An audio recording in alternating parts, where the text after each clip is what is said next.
1 minute. That clock is a little off. Yeah, isn't well, it? yeah. We have eight pens out there that don't work. I tried all of them, but like, what is it, the one that tried all the beds, so I checked them before I put them out. They were working. maybe it's just me, I didn't have any blood flow. All right. I We live? checked- Okay. No, I double checked them. I triple checked them because last time the same thing happened and they're brand new pens. Business cards. Might be, Yeah. yeah. Black magic. All right. All right. Welcome to the regular meeting of the Helotes City Council, February 24th, 2022. It is 7 p.m. We are going to have the invocation here shortly. I just want to mention a couple of things. Two of my brothers in arms there at San Antonio Fire died of this past week and a half for diseases they caught while on the job. And our hearts go out to them as we remember them in our invocation tonight, as well as like to keep in mind the tragedies that are befalling the people of Ukraine. Many of you know I went to a International City Managers meeting in Portland, Oregon, where I met a young man, 32 years old. He's a mayor of a town about our size in the Ukraine. This is a business card. They make sausage there. They shaved off a piece of sausage, shrink wrap it, and print all their stuff on it because that's what they do. They farm and they make sausage. But Bogdan, delightful young man, lives in a small little town that's right in the path of where Russia's headed towards a major city. So keep the people of Ukraine in our prayers, and as we deal with our great issues, let's keep them in context of the issues that really matter. And to that end, recently we were the unfortunate recipient of some terrible anti-Semitic propaganda that was thrown around. It is an active investigation, so we won't talk much about it, except for that we can, at this point, do not feel that there's any physical threat, but nonetheless, that type of behavior of disseminating propaganda is despicable. I want to publicly denounce that type of activity. There's no room in our culture for hate. I don't care what color you are. I don't care what sex you are. I don't care how you decide to stand. You'll always be treated the same way, white, brown, green, blue, purple, male, female, whatever. You'll always be treated the same by me, and I believe by this council in this city. And so that I want to publicly denounce those activities that went on. And in that vein, I am pleased to have Rabbi Yoel Laux here is going to give our invocation, and then we'll do the Pledge of Allegiance. So if you'll all rise, please.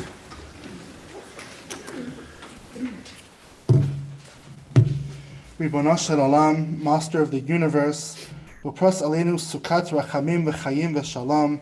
May the Lord spread the tabernacle of mercy and life and peace upon us, the city of Helotes, the state of Texas, United States of America, and the entire world. In the words of King David, David Adonai Ori v'yeshi mimi ira Adonai ma'oz chayai mimi efchad. The Lord is my light and my salvation. Whom shall I fear? The Lord is the stronghold of my life. Whom should I dread? In the recent events that took place in this city and right now in the entire world, we pray that the words of Isaiah, the prophecy of Isaiah, bears true, that that we should beat our swords into plowshares.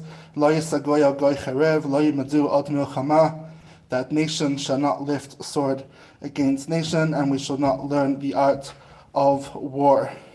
For the state of Texas, for our brothers and sisters in uniform, Adonai Shmo Seidcha Uvoecha Me'ata V'ad Olam. The Lord shall guard your comings, your going outs and your comings from this time and forevermore. Amen. I pledge allegiance to the flag of the United States of America and to the republic for which it stands, one nation, under God, indivisible, with liberty and justice for all. Honor the Texas flag. I pledge allegiance to thee, Texas, one state, under God, one and indivisible.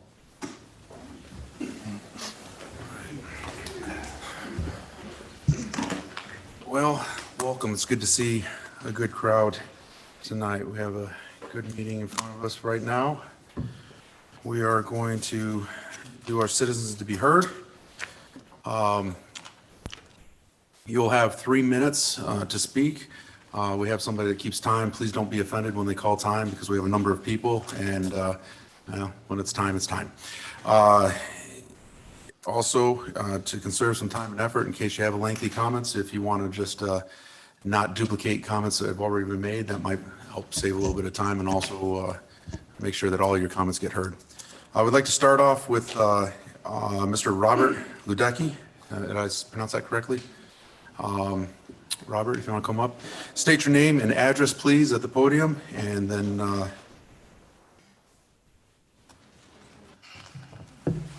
lay it out for us. I'm Robert Ludecki. Ludecki, I'm and, sorry. The way you said it is the way a lot of people say it, and including some of those people with the same last name. Got it.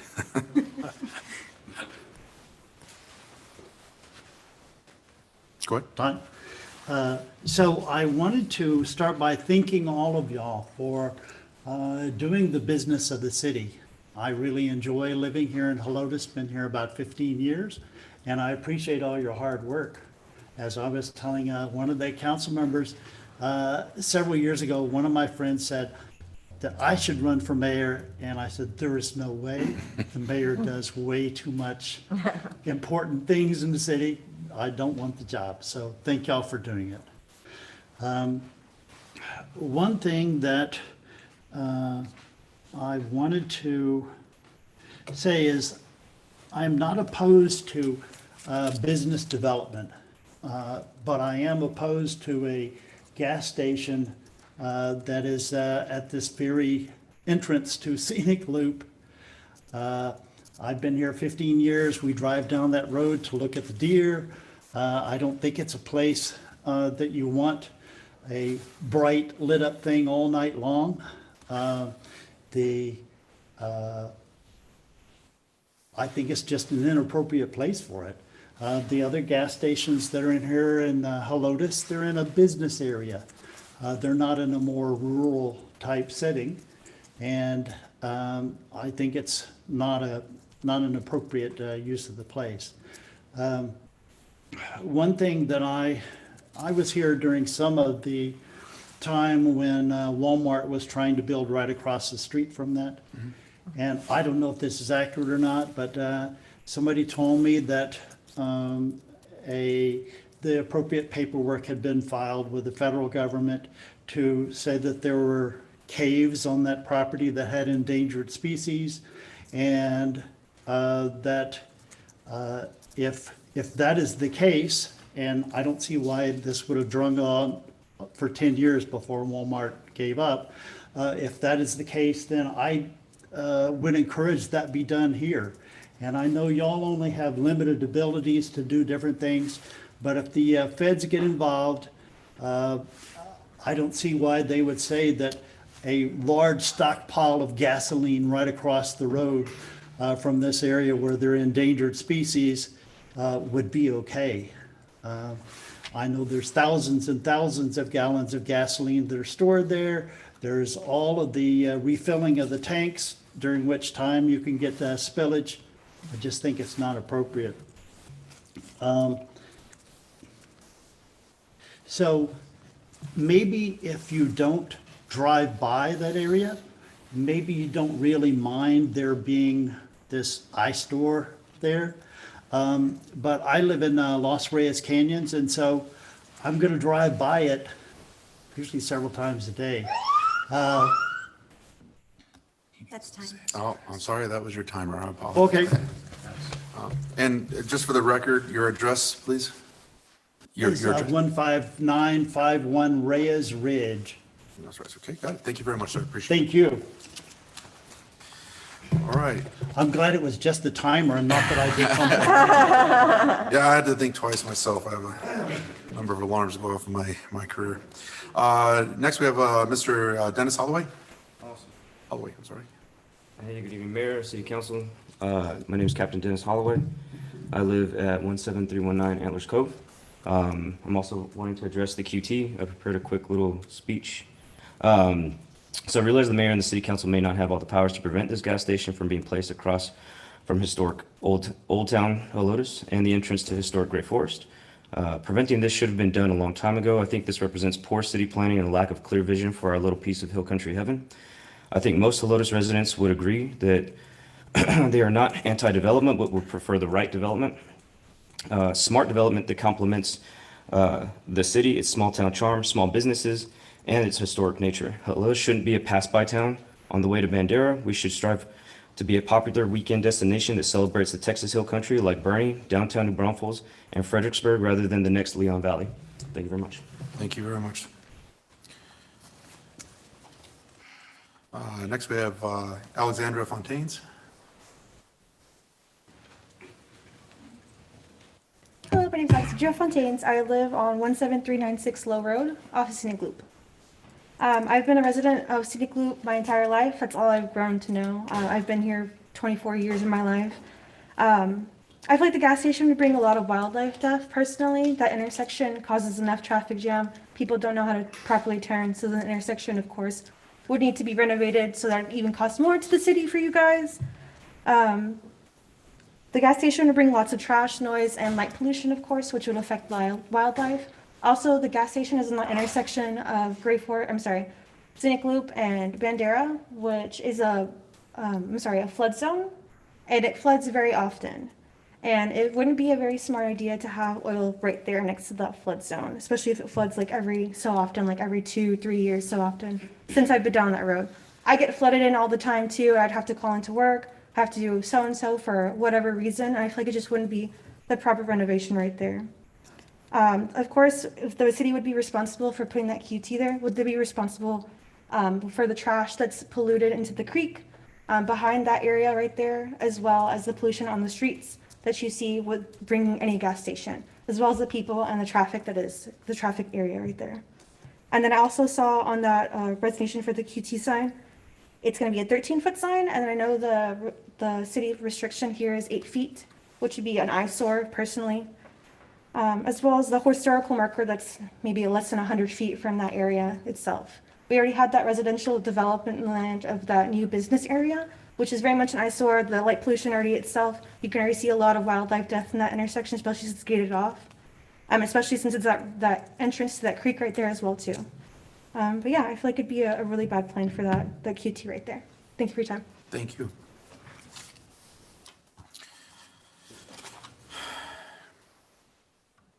Miss Janie Pomomo, I'm sorry, put that all together. No, it's fine.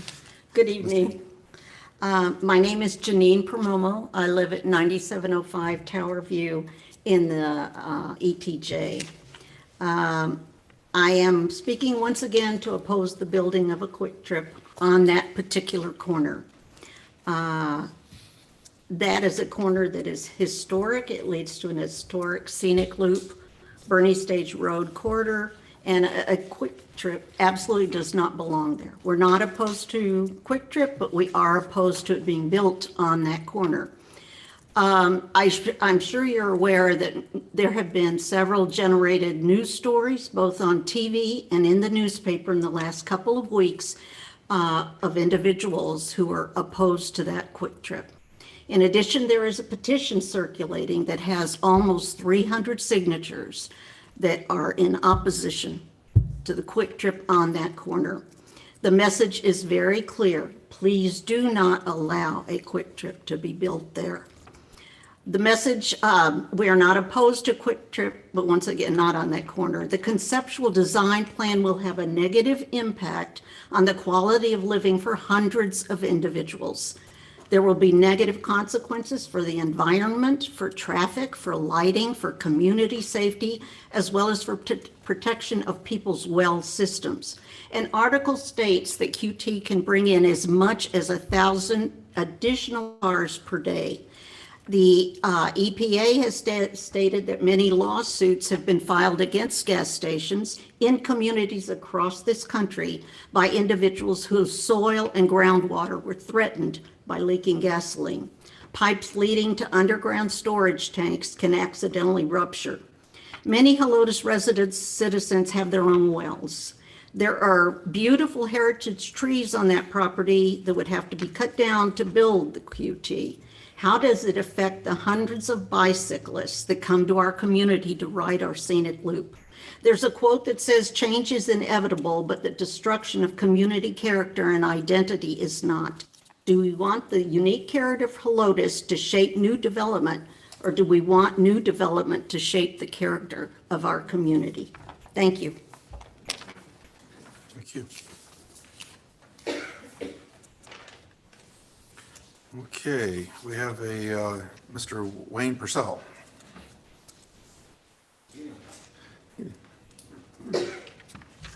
My name is Wayne Purcell, and I live at 15244 Flying Circle in the ETJ.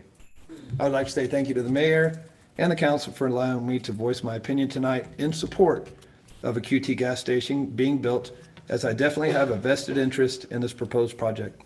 I only have 3 minutes, so I'm going to speak pretty fast. For those that don't know me personally, I want to make sure that I explain where I'm coming from. I've lived around the Helotes area for 36 years. I grew up playing baseball down at the Helotes Little League and worked at the Great Moss Inn for 5 years as a teenager. I'm currently a firefighter. My wife's a school nurse for Northside School District. We used to live down the street in Cedar Springs, but then in 2013, my wife and I, along with our 2 kids, moved into our home right behind El Chaparral in Helotes Ranch Acres number 6. A year later, we were able to move my wife's elderly parents into the guest house on our property. We plan on our home being in our family forever. I mention all this because this support may surprise some people, because my house is located about 4,000 feet from the intersection of Scenic Loop and Bandera Road. I would assume that some people may be concerned with traffic, lighting, or noise issues that a new gas station may create. However, I have full faith and confidence in the way that any project gets approved in Helotes, and I know that all concerns will be addressed. I believe this because about 5 years ago or so, I spoke in opposition about the initial proposal for the Trails of Helotes subdivision that's going to be built right next to my neighborhood. I spoke then specifically about how close the homes were going to be built, and Councilmember Massey, along with a majority of the council, agreed to disapprove the initial plans for that subdivision. Eventually, the builder came back to council with a much better plan with more spacing between the homes as well as other improvements, and it got approved, and I'm happy to have the Trails of Helotes as my neighbor. I mention all this because although I would love for all the empty lots in Helotes to remain empty forever, I don't believe that is realistic. Instead, I support a well-designed gas station that has ethanol-free gas that no other gas station in Helotes has. The nearest gas station that has ethanol-free gas is the QT gas station at Bandera and Tezel, which is located over 4 miles away from this one.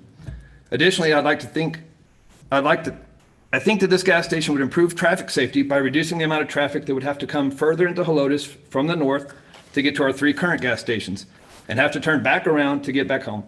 Lastly, I'd like to tell a quick story. Back in the early 90s, one afternoon, my friend and I went to visit his grandfather who lived at this proposed site. His grandfather invited us in to visit. We could hardly hear each other because a band at Floors was doing a sound check. I mention this because I used to drive down Scenic Loop to get to the Great Moss Inn for years, and I would not support a gas station further down Scenic Loop that would ruin the tranquility of Gray Forest. But this specific corner lot has not been a tranquil spot for decades, and I think that a QT gas station would be a needed improvement for area residents. Thank you. Judith Hurst.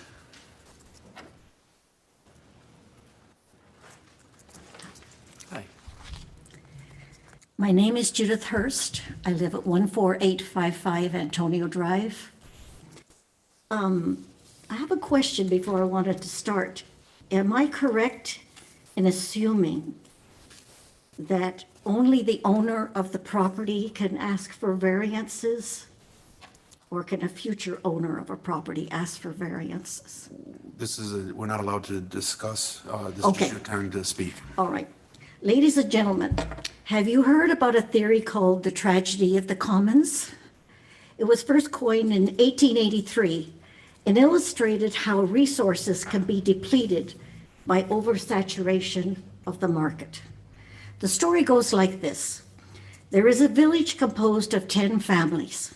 Each family puts 1 cow in a common pasture. The cows are fat, happy, and produce a high milk yield. Then capitalism raises its ugly head, and one family decides to place 2 cows in the pasture, and the other cow families follow suit. A pasture designed for 10 cows cannot accommodate 20, and the milk yield dries up. Everybody loses. Here we are presented with the same dilemma. We have 3 gas stations across the street from us, which are providing revenue to the city. The market is saturated. If City Council approves QT, expecting this move to bring in extra revenue, it will be disappointed because the revenue from the 3 gas stations will be decreased exponentially. 4 fuel stations within a half a mile is needless, redundant, and excessive, not to mention disloyal to your existing merchants. Please do not let the lure of illusionary profit blind you to disregard the wishes of your citizens and your existing merchants. Are the benefits of a 4th gas station going to benefit your citizens financially or practically? And how? Is it worth the removal of a preserved tree area designated within the heritage and 100-year floodplain category? Ultimately, when you buy into a preservation neighborhood, as described on the city website, you understand there are codes you have to follow to preserve its character. Please preserve the entrance to Helotes at Scenic Loop. Today, this is on your website. Today, the city of Helotes is a unique community that maintains its small town tranquility and family-oriented activities. Citizens remain committed to economic prosperity while balancing environmental consciousness and historic preservation with modern revitalization. Thank you. Thank you. Do we have anybody signed up online? Okay. I want to thank everybody who came and spoke. Citizen input is part of the overall process, whether you're for or against. Oh, I'm sorry. I do, I'm sorry. We thank everybody, including our next speaker, Mr. Jeff Felty. Apologize, I shuffled one too many times. There we go. Hello, Council. I want to thank y'all for allowing me to speak to y'all tonight. Jeff Felty, 11615 Shotgun Way. So y'all know a little bit about me. I've lived in the Helotes area for 46 years. It's pretty obvious tonight to me that everybody is here to speak emotionally about this, and they did not look at the facts. Last night I went ahead and I pulled up the agenda for tonight. For tonight's agenda, there's only 2 things y'all are voting on, from my understanding. It's variances for the sign, and it's a variance for allowing another sign or allowing the footage there. I think this QT will be great for the city. Somebody mentioned there's a 13-foot sign. I don't see a proposal for a 13-foot sign. I see that they came back with a 8-foot sign, which meets the city requirements. I also saw where QT has changed their design to make it fit the Helotes area better. They've added rock to the front of the building. You go look at other QTs, they don't have that. To me, that's pretty obvious that they want to work with the city and they want to be here. They want to add an additional sign on the front of theirs, which is more than allowed. They want to put a 3rd sign. It looks like there's only 2 allowed by the ordinance. If you go and look at all the other QTs, they have 3 on the front of it, and it keeps the building looking symmetrical. The other thing that I really liked about the proposal that I saw online is they don't have steel columns to hold up their canopy out there. It is steel columns, but they've wrapped them in brick to match the building. Again, it's a more classy look. That property and all of Bandera Road is zoned for commercial use. People don't like it. They don't want the city to grow. Guess what? It's going to happen. Bandera Road is a major thoroughfare through here. It is a commercial zone. Do I like all of the changes out here? No. When I grew up out here, going that way on Bandera Road, the first stoplight you came to was Hebner Road. Can you tell me how many stoplights there are between here and Hebner now? Probably 59 of them, if not more. 1604 was the death loop. It was 1 lane each direction. Do I like the change out here? No, it's coming. It's happened. The city has done an excellent job keeping it with the country feel. I think building a QT gas station there is not going to affect that feel. To me, it's better to have a gas station there that is willing to work with the city and meet the design requirements than it is to put something else in there down the road that we don't know what that would be. Thank you, council, for the time. Thank you. Now I'd like to thank everybody who's come and spoke. Your input is vital and it's part of what makes local government work, getting citizens input and getting people involved in community engagement. It's really one of the marquees of how I mark success in the city is how we have community engagement, which is markedly increased. At this point, we're going to move on to a consent agenda. We're looking for a motion and a second for consent agenda items number 3 through 5 as written. Mr. Mayor, I move we approve consent agenda items 3 through 5. I second. Sanders and Salazar. With no discussion needed, all in favor of approving items number 3 through 5 as written on the consent agenda, say aye. Aye. All opposed? Motion carries. This brings us to the mayor's report. So, I have the distinct joy of announcing that the city of Helotes and our our financial department has achieved the Government Finance Officers Association Certificate of Achievement for Excellence in Financial Reporting Award. This is the first time the city has ever received it. We are very honored and blessed to have achieved that. We have spent countless hours, particularly our financial officer, Tabby. She has worked tirelessly. This is a comprehensive annual financial report, our CAFRs, is prepared in conjunction with annual audits and is judged by an impartial panel to meet the high standards to include transparency and full disclosure. Again, this is the first year the city has received it. The Certificate of Achievement is the highest form of recognition in governmental accounting and financial reporting.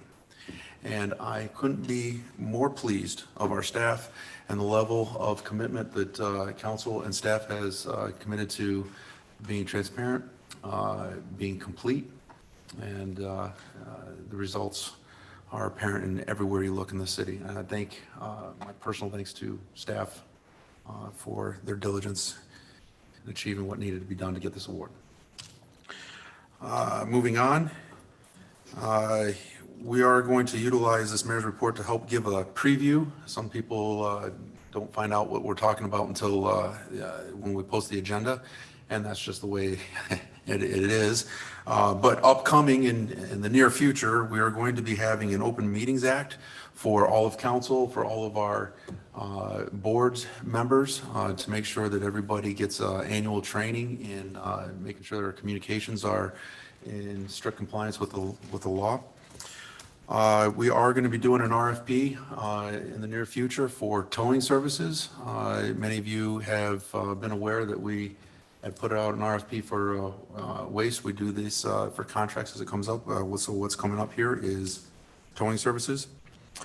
And we do have an upcoming request for bids on construction of restrooms at the Helotes City Park and and Fitness Park and disc golf course. So we're looking forward to being able to have legitimate restrooms out there.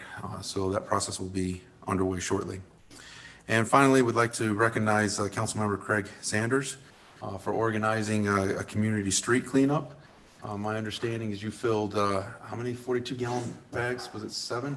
I think it was almost 10. Almost 10 42-gallon bags, and then a group of volunteers, citizens. This will be something we'll do on a continuing basis. So keep your eyes peeled if you want to be a part of community involvement and get involved with keeping Helotes clean. Let's not just talk about it. Let's actually do something about it. Thank you, Craig, for your leadership in that. Moving on to item number 7, looking for a motion, a second, to discuss and take action on item number 7 as written. Mr. Mayor, I move that we discuss and take action on item number 7 as written. I'll second. Okay. All right, Council Member Massey and Merchant. Before we get started, I'm going to make a couple statements. I have had a lot of topics brought up to me over the last number of weeks. Somebody blessed me with the posting of my office phone number on several websites, encouraging everybody to call and give their thoughts on the QT. And I was prepared for hundreds and hundreds of calls, as you might imagine. I received 11. Only 6 were from residents. Others were as far away as Sonoma Parkway, out towards Bandera, Texas, and others, but 6 residents. And they weren't unanimous in their thoughts. Public opinion is important, but I want to state that public opinion is most important and pertinent to when we're declaring a use of a property, when we're zoning it and figuring out what do we want a property to be zoned on. That is where we can shape and form. What we need to do is make sure that we operate in accordance with what the laws state and not be discriminatory. And these are important facts to keep in mind.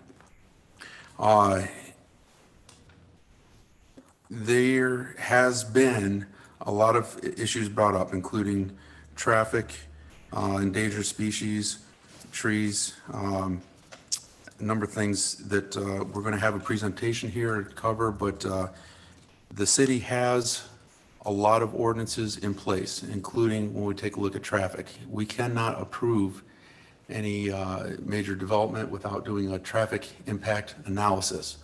What that does is determine how much additional traffic will come as a result, because that does come into play. And we'll have a presentation on that topic. We have trees and endangered trees.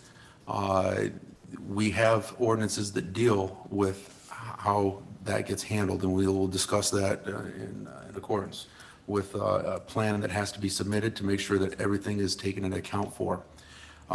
Specifically, I think it's worth noting that when a landscape plan is submitted, if you think about where you live right now, if you have trees in your property, you probably had trees right where your living room is. And the trees had to be cut down in order to build your house. This is a fact of life. How that is dealt with, and just in an effort of public education, you have to put a minimum of 30% back on that property. You can mitigate some of the rest through funds into a tree mitigation fund, but that maximum amount is 50%. Most people put a large percentage back in and mitigate the rest. If there's a gap that 30 and that 50 doesn't cover, that remaining amount has to be planted at time of construction and paid for by the developer in an area throughout the city where we do need trees. So a particular property may end up having less trees on it, but the city as a whole will be made whole. We have drainage projects that a lot of trees had to be taken out, and we're required to put trees back, even though we needed to clear them out in order to help the flooding issues and the drainage. So we need trees, and that's where tree mitigation funds come to. We can talk about some of the other items as we get in here, but we'd like to go ahead at this point and invite the QT personnel up here to give their presentation, and we'll go from there.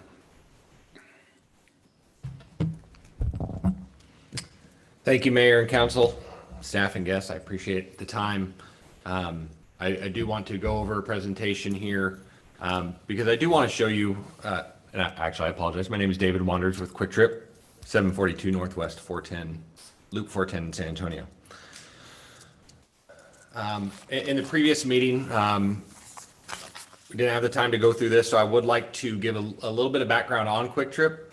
I know that many people who have spoken, both in the previous meeting and today, have said that they're not opposed to Quick Trip as a company, more as the location of it. But I would still like to at least give a little bit of that background so you can see what Quick Trip is about and what we would love to bring here to Helotes. Just and real quick, so I'm a real estate project manager with Quick Trip. I've lived in the San Antonio area now for about 5 years, and I'm going to introduce to you what we have to offer and our desire as part of that for a variance for signage, and show you that even though it is our tagline, that we really are more than a gas station. On this slide here, you can see that we started as a company about 64 years ago in Tulsa, Oklahoma. That is our headquarters. We are a privately owned company. The employees, some of who are with me today, are all the part of the largest shareholder of the company. We are not publicly traded. We have 58 stores now in the Austin and San Antonio area, and that continues to grow, and we hope to be able to continue to grow that here. And honestly, as fast as our culture allows us to grow, we will be able to continue to do that. You can see here, this is our purpose for why we are here. That is our founder, Chester Cadjo, started the company and is now passed, but is to provide an opportunity for employees to grow and succeed, such as myself and others here today. I've been with the company now for 16 years. I worked in the stores themselves for 9 years before I was presented this opportunity. The others with me today are at 19 and 25 years collectively, and 16 years. Most of us, you would find in the company, even at the executive level, start in the stores. We promote from within. It's very, very common for employees to have 20 plus years. We have a wall at our headquarters that is just shelves upon shelves upon shelves of a bronze bust of them that shows how many people stick with this company because of the great company that it is. You can see here, these are our core values: be the best, focus long term, never be satisfied, do the right thing, and do what's right for Quick Trip. A few facts about Quick Trip that we are very proud of and we really want people to know about us. 16 years on Fortune's list of 100 best companies to work for, perennially on the top 100 privately held companies. Each store creates an average of 20 to 25 new jobs per location, and as we continue to grow, that continues to grow. People promote, again, from their starting position, can promote up to store manager and on. And there's a reason why. If you look at the manager salary, that is very real. $85,000 up to $130,000 for running a gas station is very, I would say there's a very consistent story of people who started at the company and thought, well, I'll just do this for a little bit. And then sure enough, they stick around. It's a great company and it has paid well. Even the assistant manager starting pay is about 30% above average at about $50,000 a year. We also, a lot of that includes our monthly bonuses that are based off of both customer service and cleanliness of the store. Starting time or starting pay is $11.50 to $13.50 depending on hours and the days that you would work. We contribute 5% of our profits to charitable organizations. And there's 3 of those that I just want to pinpoint here: United Way, Safe Place, and Folds of Honor. United Way, everybody's heard of United Way. We are often one of the largest providers or contributors to United Way in each of our markets. Safe Place is, if you haven't heard of it, this is something that Quick Trip has partnered with for quite some time. Last year we helped over 600 youths. It provides we provide literally a safe place for youths who are endangered, whether it's because of homelessness, it could be because of abuse. If they come to our store and need help, we can take them to the back of the store where we can provide them food, provide them something to drink, so basically somewhere safe, while we call authorities. Somebody will come out and be able to handle that situation. That yellow sign is at each one of our stores so that people know that we are that safe place. And then Folds of Honor. So Folds of Honor was started by Lieutenant Colonel Dan Rooney. It provides scholarships for the families of fallen and injured soldiers. And real quick also, with that, we actually now, the work that we've done with Folds of Honor over the years, there is now a NASCAR race in Atlanta. That's the Folds of Honor Quick Trip 500. And it has really helped, that partnership has really been able to grow over the years. The final one that wasn't on there, I want to say we were just on a Forbes Halo list, which is a brand customers love. QT was number 36 nationwide. Again, we only have about 900 stores in the entire country. The top companies were Costco, In-N-Out, and Chick-fil-A. And a gas station was on that for, you know, the brands that our customers love. You can see here that store security. Store security is something we take very seriously, and we not lightly at all. That is an actual picture of our corporate headquarters, and they have constant monitoring of each of our stores. There's 24/7 surveillance cameras. There is multiple points that employees can hit alarms. They wear belt alarms. There's many different aspects of it, and you can see there that the Tulsa County Sheriff's Department said Quick Trip's commitment to safety of their employees and customers is not only well known to the community, it's deeply appreciated by every deputy in Tulsa County. And I think you would find that in any market, in any city that we go to, about safety to our customers and our employees. These funny looking lines is site plans that show exactly how we have coverage on our sites. So anything is caught on camera. There's also coverage on the inside of the store. And that's where, again, many police departments, whether it might not have even been something that happened at Quick Trip, something nearby, or somebody think they used a gas pump, and they can come in and say, hey, do you have this on camera? And we can pull it up instantaneously. Bathrooms, they're important. And we understand that. And I think anybody who has used a gas station bathroom, or people who have to drive around all day, they understand that. A few years ago, Gas Buddy did a survey, and we actually, in all of our markets that we existed, were rated as the top bathroom, even in Texas. And we all know about Buc-ee's. Buc-ee's has good bathrooms. There's no doubt about it. They have since taken over. This was a few years ago. We do welcome the competition, and we will try to get back there as much as we can, because that is one of the most common customer praises that we will get, is the cleanliness of our bathrooms and the fact that we don't hound them for you. If they just want to use the bathroom and exit, that's great. We love to provide that service to them. This is just an example of some of the foods that we've gotten really good at over the last 10 years. It's no longer roller grills. You got pizza and tacos and breakfast pizza, sub sandwiches and pretzels. Hopefully you all have a chance to try that out sometime. All right, so getting to the meat of this is our site plan. And what this one shows particularly is the signage. I know that is one of the main items that we're here to talk about. This just shows overall what we are requesting in terms of overall signage on the outside of the building. You can see that on the front, it is the one in the middle and the two what we call button signs. The canopy has two button signs as well. And then there is the monument sign, freestanding sign along Bandera. So this was what we did have at the previous meeting at Planning and Zoning. We had requested a sign that's almost 14 feet tall. And so we were requesting, something higher than what is allowed. Since that meeting and hearing what people had to say and discussing what we could do and how we could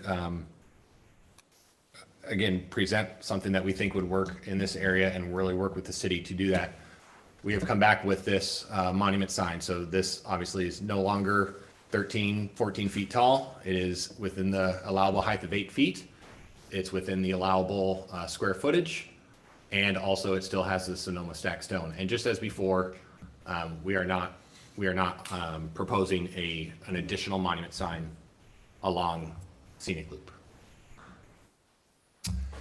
As mentioned in the previous comments here, that our canopy has also changed. So this was another part of, after having that meeting and hearing discussions and hearing concerns, we did make a change from the metal columns to the brick columns that would also match the store. So now at this point we do have brick that would match the store, and the Sonoma stack stone as well that is both on the store and the sign. And in this one, so this is just for a reference point, this is our normal store that we are very proud of. It's our Generation 3 store. We think it's very attractive and looks great, but this is what is being offered here to Helotes. This is a Sonoma stack stone at all the entrances. And while we're on that one, So then that one, again, does show the button signs that we are requesting, that we do still have the request for the variance for here tonight. It is those two on the outsides.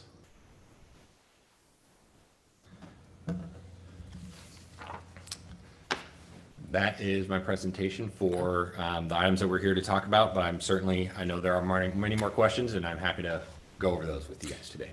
What I'd like to do here is, previously at P&Z, they wrapped all items. We have 3 separate items that are wrapped into one, so we'd like to go ahead and do these individually within that. So we'll start with item 7A, which is site plan and building design.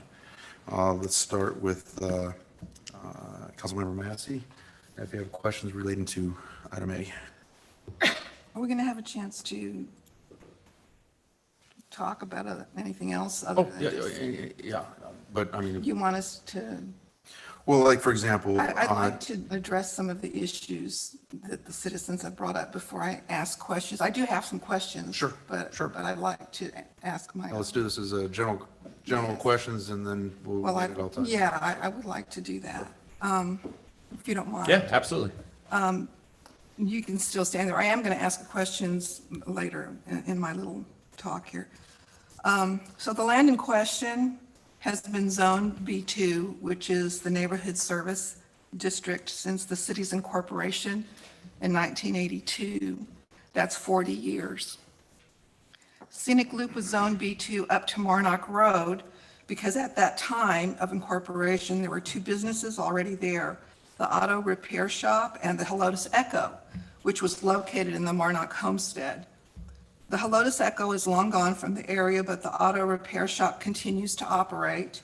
And now we have a legal transcription business that was built a few years ago. Bandera has long been a Class 1 road, a designation in the Texas Government Code. Such roads are commercially zoned for the obvious reason of volume of people passing through. And this is over 150 to 200 years. The Quick Trip convenience store being proposed at the corner of Scenic Loop and Bandera Roads is 3.5 miles from the nearest QT at Prue and Bandera Road, and just 1.2 miles from the 3 service stations in the center of Helotes. Nevertheless, Quick Trip has the right, according to our zoning law, to build on this property, and I appreciate the company's efforts in working with the city to revise their plans, removing most of their requests for variances. However, I do have 2 concerns regarding the gas station. The property's location on the Edwards Aquifer contributing zone and the traffic congestion that will ensue from having a convenience store with 16 fueling stations. As to the environmental concern, I would like to thank former City Councilman Alan Holmes for helping me research on underground fuel storage tanks.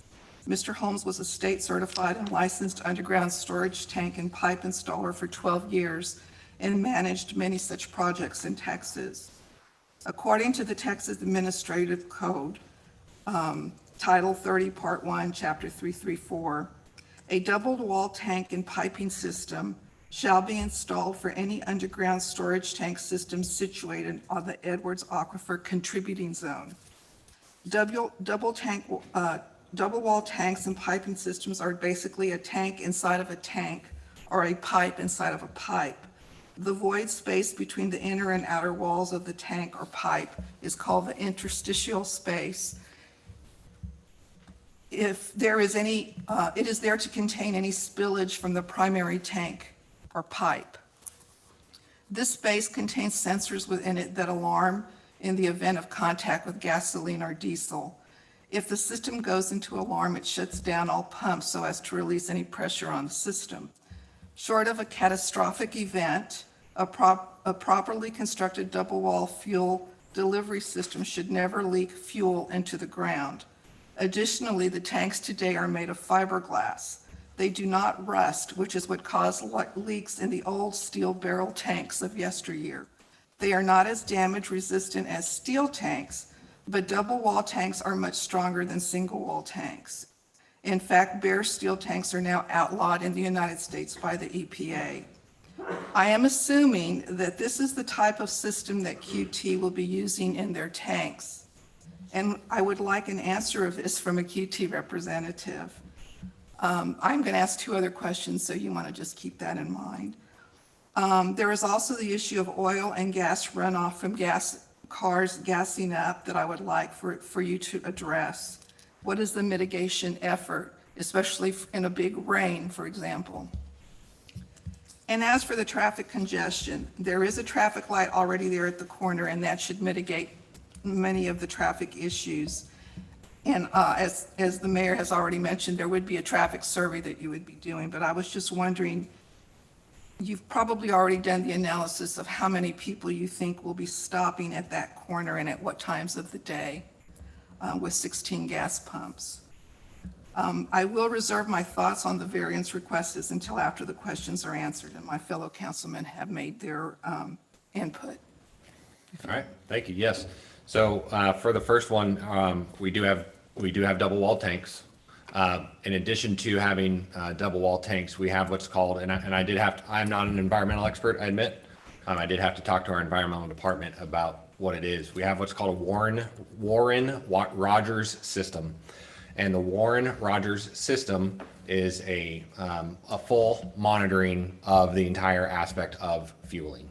So from the tank itself to the lines, besides leak sensors and other items of that, there's also monitoring of the mathematics of this amount was pumped, this amount should be left in the tank. Is there a difference between those two, which could then detect something that could there be a leak? That is a system that's monitored 24/7, has different alarms. Again, much more beyond my understanding, but they are all absolutely in compliant and above, I believe above compliance with what is required for that tank system. When it comes to gas, so what happens is we actually have on our storm inlets that could have where people fuel up, and if there is a release of gas for whatever reason, if they, whatever the case might be, there's what, I guess, I'm sure there's a more technical name for it. On our terms, it's called a snout, which is a gas and water separator.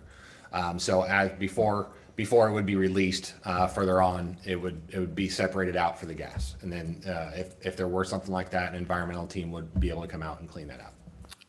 To clarify that, the water and runoff goes into that drainage, and that's And then- underground, and it filters through and separates out Correct.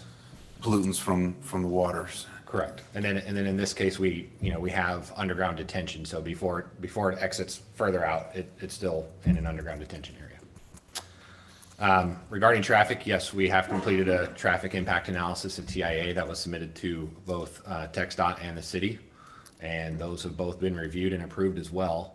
I'm also not a traffic engineer myself. I know those things are hundreds of pages or can be hundreds of pages long. They do analyze a lot. There's a big, one of the big parts is also called pass by traffic. And even in this business, I've shown you a lot of reasons why we believe Quick Trip is the best and why we are more than a gas station. I like to believe that people go out of their way, but history has still shown that in general, people who are passing by are the ones who will stop at the Quick Trip.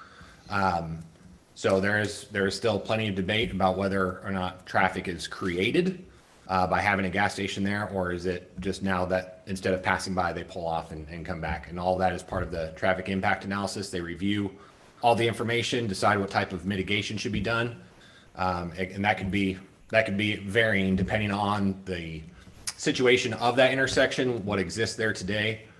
In this case, TxDOT has asked us to rebuild or make better the right turn lane that goes onto Scenic Loop Road. And then also we'll be dedicating, I think it's about 3 feet of right-of-way to the city on Scenic Loop Road. And so that right turn lane that goes on there also serves as a bit of a deceleration lane for our site. So just to clarify on that, at your cost, and it's been an issue that's brought up, we'll just have 2 lanes. There will actually be an additional turn lane that'll be constructed as part of this? I believe that there is digs a into- turn lane there, but what TxDOT has said is that in terms of the size and the shoulder that is available there, that it's Needs to not be sufficient. expanded. It's not what they would need. And so as part of our development, we will be completing a more appropriate right turn lane. Which is, you're responsible to TxDOT for that. That's correct. That is there. Okay. Okay. Councilman? Okay, can you go, Selena, to attachment D, Delta? I want to look at the schematic up there on the big screen, so the gentleman can see this. Yes, good.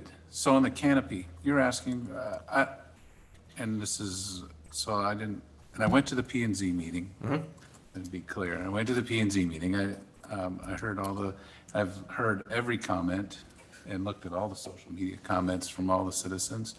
Tough deal. What, The site yeah, I plan? want to look at the site plan.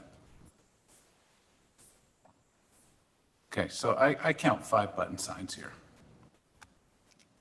2 on the building, and then you have 2 on either end of the canopy, and then 1 on the monument sign, that's correct? Yes, the button, I guess, is just a term. But Yes, yes, in I'm- terms of QT logo, yes. Yes, okay. And there wasn't any problems with that? No, Those, okay, good. the ones on the canopy are allowed. Okay, and then, so what we're talking about are the ones on the front of the building? Correct. To The be clear. variants are the 2 buttons on the front of the Okay, building. that was what I needed to be clarified, that's all. What else?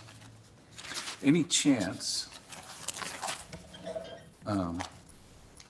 Mr. Wanders, any chance of a monument sign going up on Scenic Loop ever? Part of our submittal was the fact that we were stating that we would not be putting a monument sign on Scenic Loop. So there would be no, Probably there would be never. no changing that because we have it Gotcha. listed that that's Well, what we good, thank are you.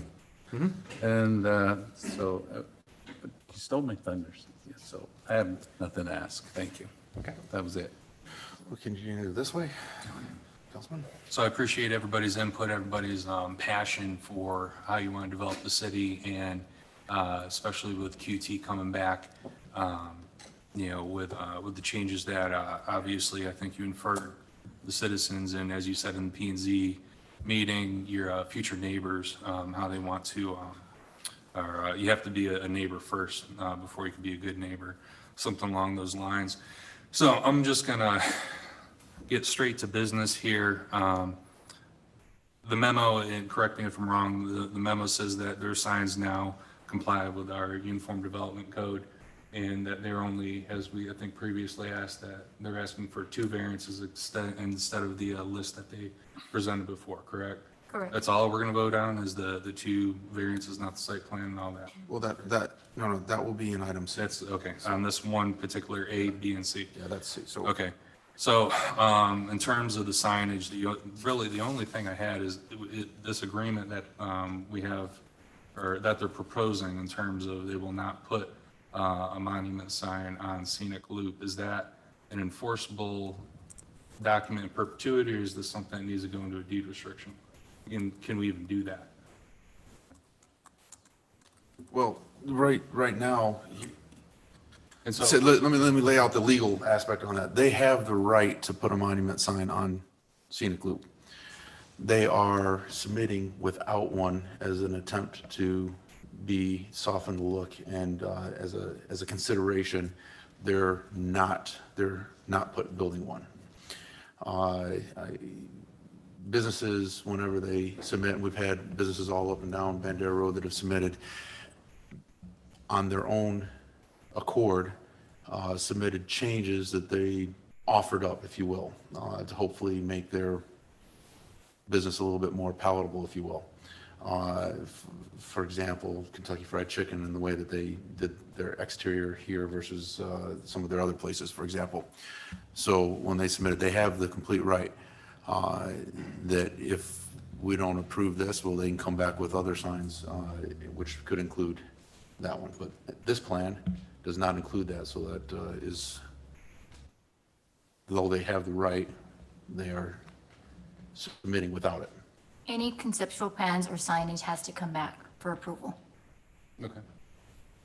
Yeah, they couldn't just build one, it would have to be Yeah, that's all I have. approved, yeah. Okay. Site plan issues. All right, so I want to thank all the citizens who reached out to me, and we've been talking back and forth. Your concerns are heard and appreciated. The upshot of the discussions I've had with the citizens is that we don't want Helotes to become Northwest San Antonio. We want Helotes to be Helotes. We like the small businesses, the family-owned businesses. Yes, we understand, the area is zoned. Businesses will be there.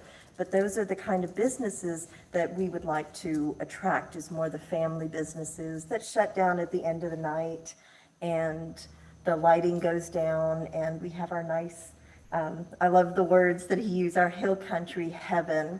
We live in Helotes because we want to live in Helotes.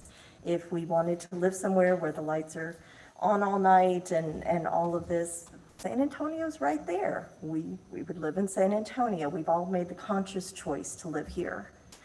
I do appreciate that you have made adjustments, and nothing specific against QT.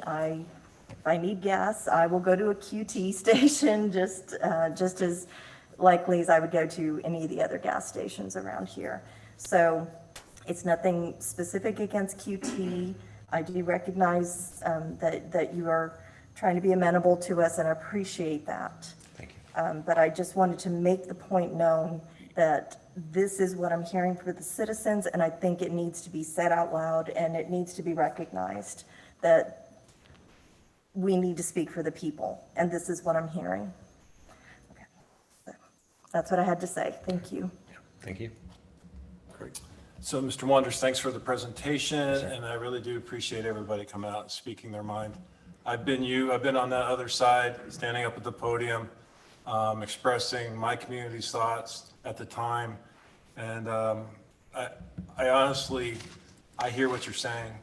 I think the mayor said it right. There's certain things we have to follow laws, we have to follow ordinances, and this is the way it is. My eyes have been opened very wide after I got up here on council, and I thought things could be done because it's council, and that's not the reality of the situation. So I've got a couple things, right? And I know we've been at this for a while, but this is important. First, I like the changes that you made. Thank you. Specifically, I know Mr. Blue, Alex Blue on P&Z had given you some direction. You took his advice with the monument stone and you took it one step further. I think it's very appropriate. I like the idea with the bricks around the columns. I would have liked it more if it was a little bit more like limestone or something that looked more like Helotes, but still it's like a 5-step upgrade and it looks good. But I never saw, and I never heard at the P&Z meeting, any fencing planned for this site plan. I've been to a lot of your different sites, I've done my homework, and I've done a lot of Google Earth, all your locations in the San Antonio area. And you guys do fencing, and I'm just wondering, is that part of your scheme?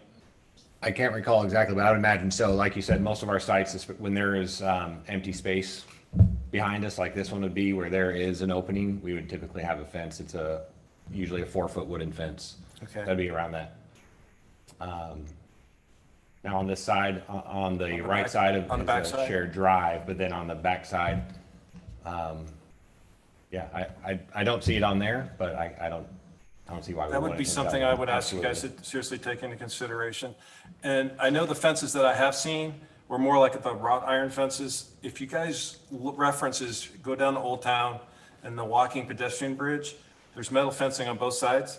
That's the kind of fencing I saw. It was actually pretty classy stuff. Okay. And it normally looked like there was a drop off, and I can't tell by elevation if there's a significant drop off down to the animal clinic property.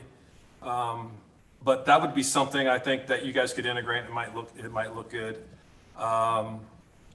The other comment I have, your picture for the site plan, you have kind of like 2 tables and an umbrella. Is that something that's really going to be there, or are those just props? No, those are those we have at our quick trips, and it's shown on the site plan as well. And that is just an area for people to sit down, and a lot of times you'll see a parent and a kid in there. My next question, I know you guys have done your traffic analysis and you've probably done all your homework, but you may not know, and somebody alluded to it out here about the bike riders. I've personally literally spent hundreds of hours on Scenic Loop running over the last 11 years. So I used to be a runner, I'm not anymore. And so I know the dynamics of Scenic Loop on the weekends. You have runners from UTSA, men and women's team. You have Brandeis High School running out there, O'Connor. You have Epic Endurance, which is a training program that are training people for the rock and roll half and full marathons. Then you have all of the bike riders. My thought would be you turn this into a destination for maybe those folks. When I ran, we basically stopped at Highway 16 and kind of walked back to Old Town. This could be a place where you actually make it warm and comfortable for those folks that are actively using Scenic Loop on the weekends. And it's just a suggestion. I'm not sure you knew all that information, so I felt compelled to share that with you. Thank you. Real quickly with the lighting, you guys meet the ordinances. The one thing I want to give you props on this, and I learned a lot on it. The lights that they've actually presented meet the International Dark Sky Association. And those of you who, I did a little homework on this, they started 30, 40 years ago, and they were astronomers. And, light pollution is horrible for astronomers, right? And so they go out there and they analyze products. They don't build products, they analyze them. And so when you showed the pole light and the wall sconces, and it has that stamp of approval, that makes me feel better as a resident of Helotes. And I've learned a lot about how lights go down, they don't go out, they don't go up in the air like some of the old type of lights. So I appreciate that. And then lastly, with the signs, I've already said I like the monument sign. I know you're asking for the variances for the number of signs. Correct me if I'm wrong. You, in theory, could, by our ordinance, put a button sign on the side of the building facing Scenic Loop, if you so chose. Correct. So that is in our ordinance, and you're choosing not to. Correct. You're choosing not to put a monument on Scenic Loop, out of respect for the concern of Scenic Loop. I feel like you guys are reaching out with your hand saying, hey, we want to be here. We're doing the best we can to fit into the scheme. I don't know what else to say. Thank you. I appreciate your presentation. Thank you so much. So we will reserve the ability to be able to bring up additional information and questions as we move through B and C, which is the lighting and signs. But for item A, the actual site plan and building design for its situation on the site and for the building design itself, there are no variances required or requested for that component.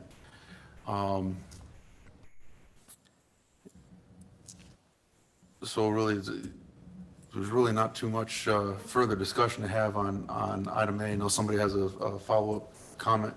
With regards specifically to the location of the building on the site, it's egresses, it's the design of the building itself, not talking about the signage or the lighting, just the site plan. Do we need a...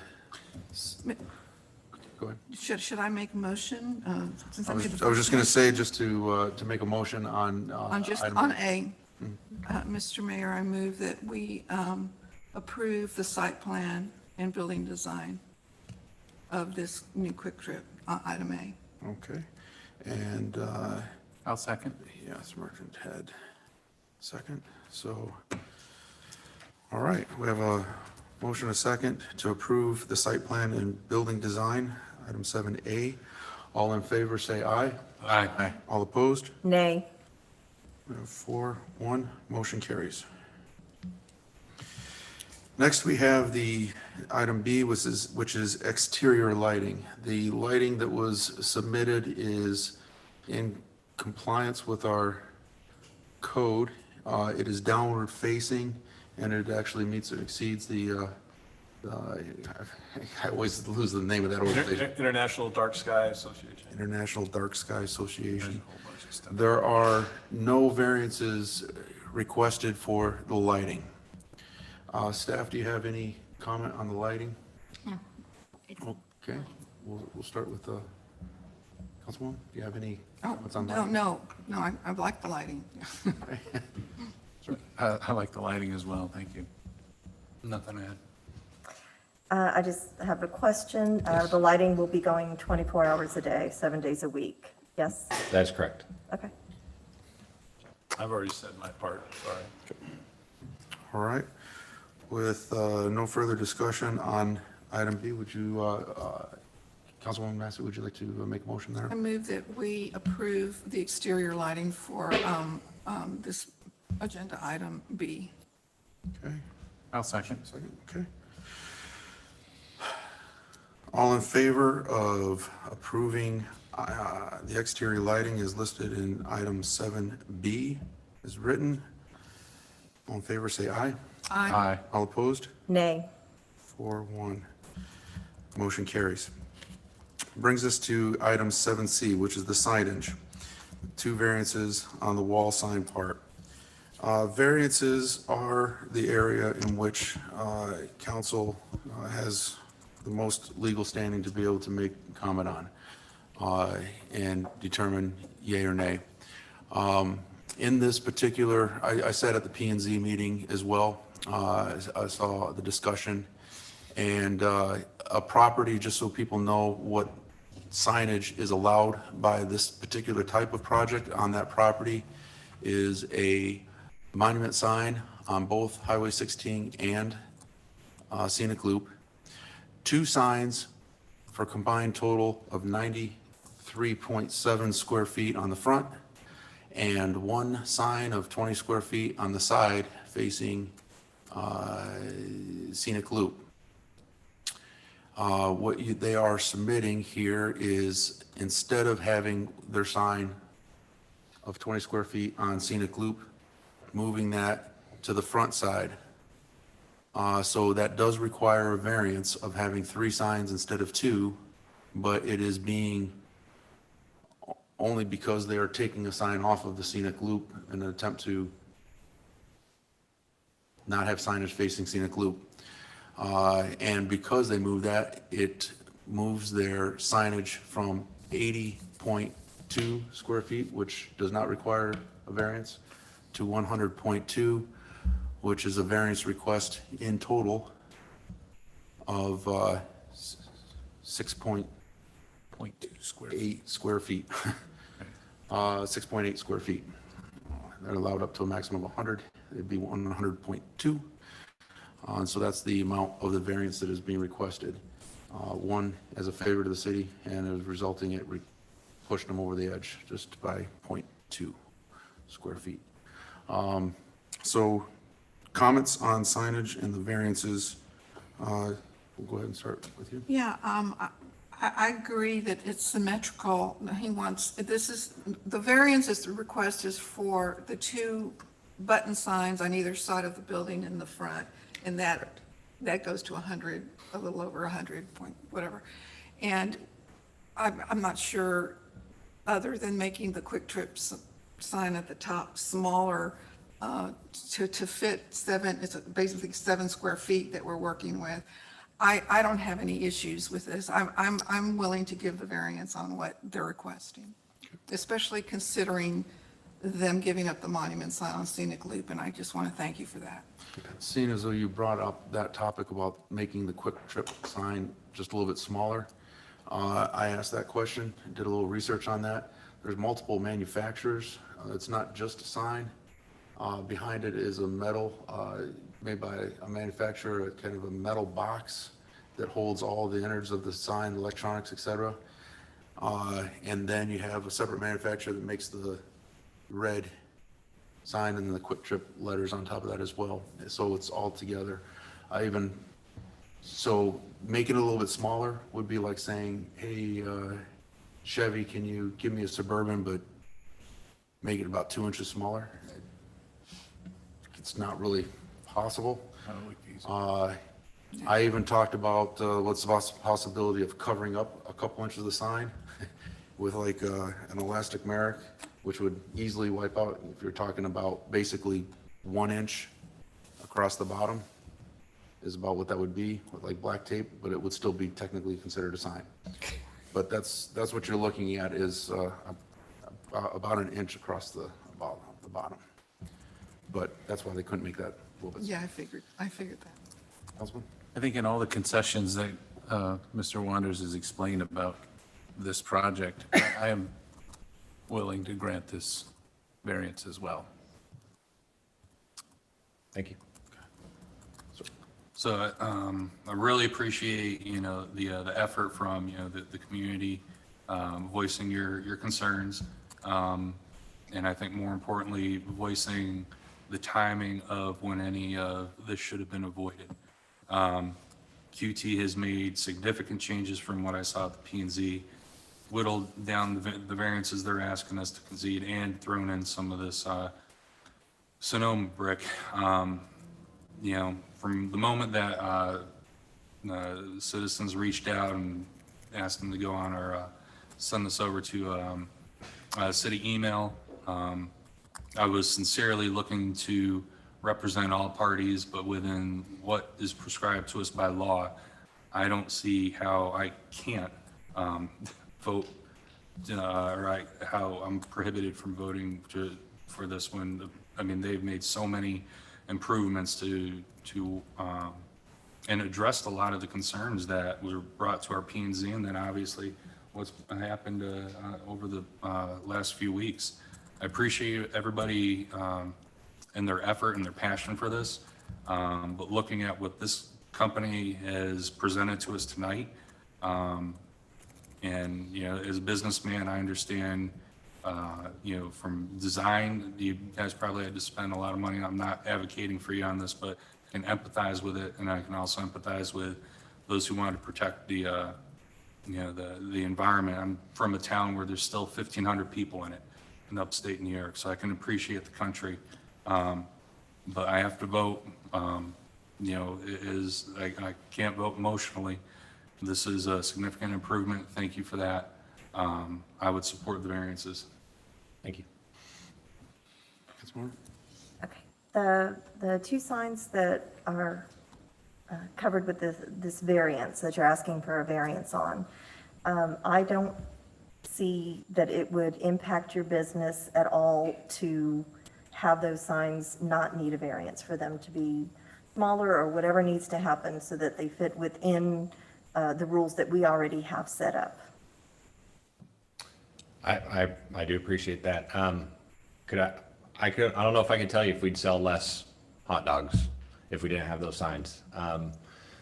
What's important, what we have seen with our customers is that one thing they do love about Quick Trip is that when they go to a Quick Trip, they know it's a Quick Trip.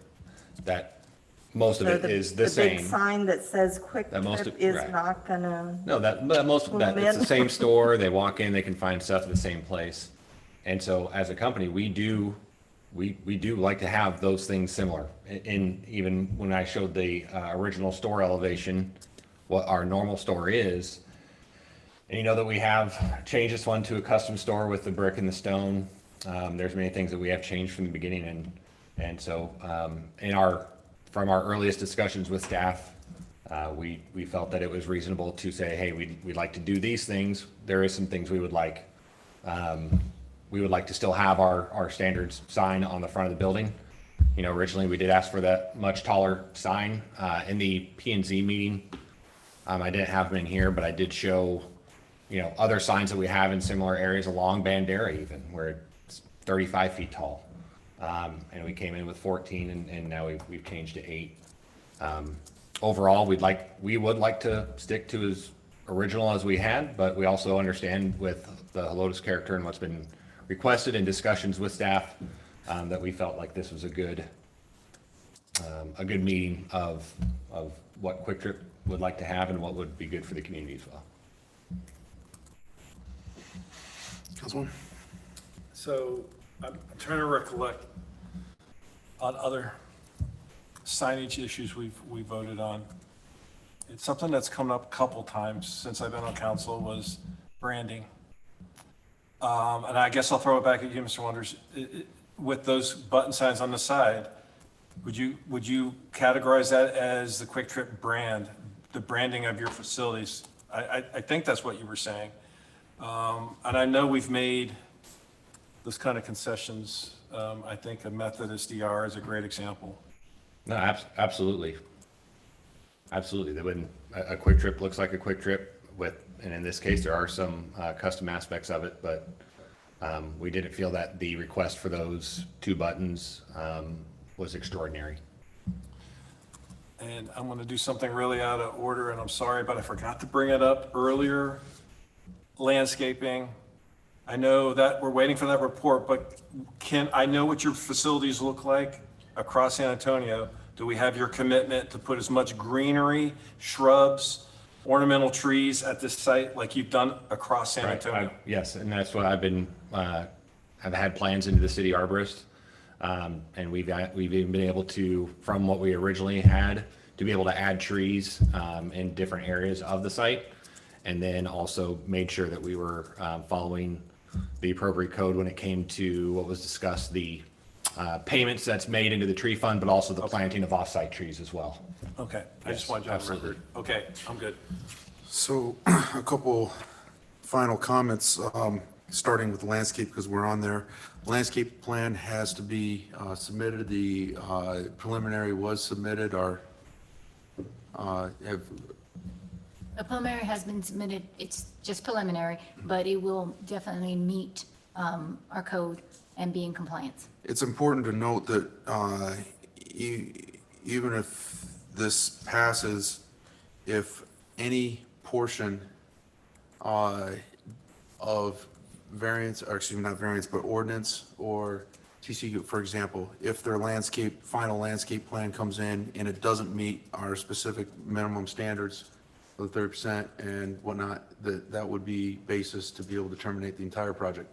If their tanks or their stormwater plan or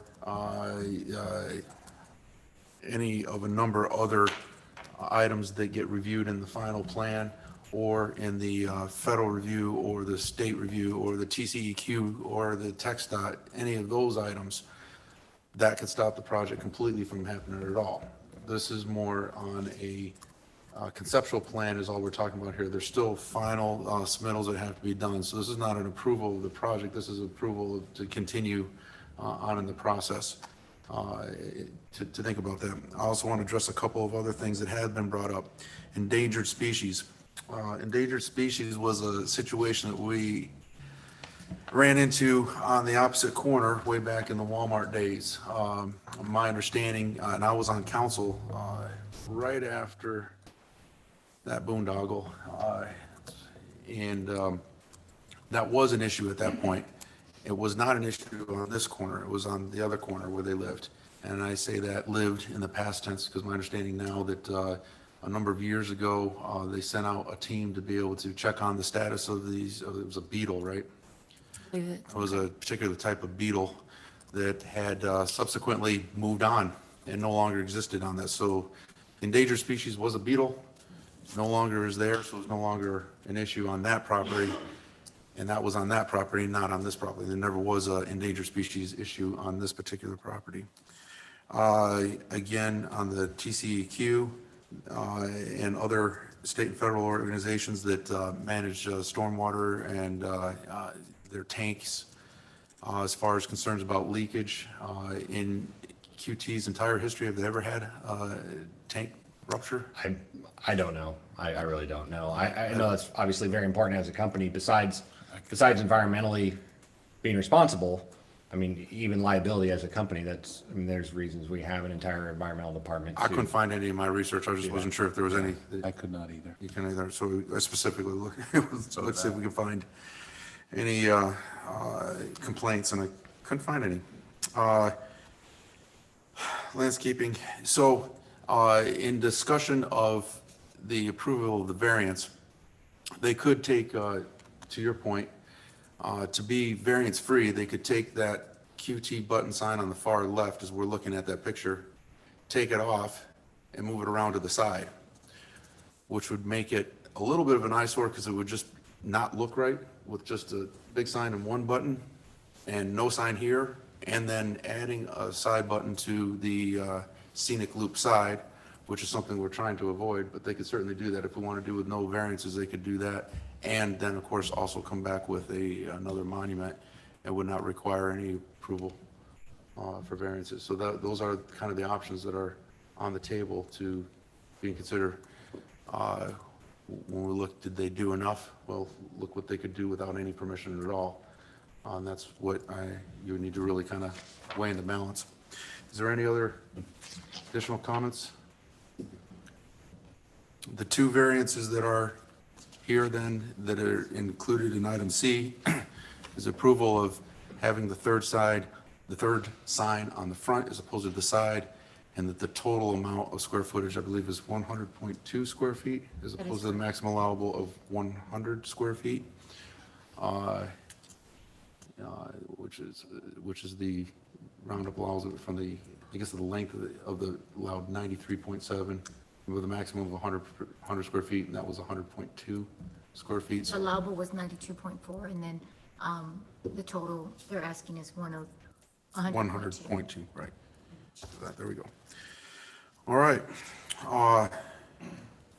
Councilwoman, would you like to make the third motion? Didn't I already make it? I thought I made it. I haven't? No, you made the first two. This will be for item C. Okay. I've made so many. Okay. I move that we approve the signage with the two variances on the wall sign part at the front. I'll second. Okay, we have a motion and a second. All in favor of approving item number 7C as written for the approval of two variances, say aye. Aye. All opposed? Nay. 4-1, motion carries. Thank you for your presentation, your time. I thank you for everybody's concerns and continued comments. I again restate that this is not a final approval of the project, and everything that comes forth with has to meet final standards. Thank you very much. Appreciate the time. Thank you. Thank you. At this point, we need a motion and a second for item number 8 as written. Mr. Mayor, I move that we discuss and take action on agenda item 8. I'll second. Okay. So, And hold on 1 second. Okay, yeah, there we go. I was like, wait a second, I think we need something first, but that was in the consent agenda. For those that don't know, let me just give a little bit of back history here. David Cato had resigned from the Board of Adjustment. That was in the consent agenda, number 5. He's now serving on our P&Z board, leaving a vacancy to be filled. Councilmember. Anything to say? his resume's got really good business credentials. He's overqualified. Anyways, he's a good fit. Mr. Compton? There we go. There he is. In case anybody had any specific questions, thank you for joining us and thank you for submitting and you're willing to step up. Board of Adjustments, for those that don't know, is the one board that actually, if you don't like the decision the city council gives you, you can appeal to the Board of Adjustments, if you will. And that's, in all reality, that in certain.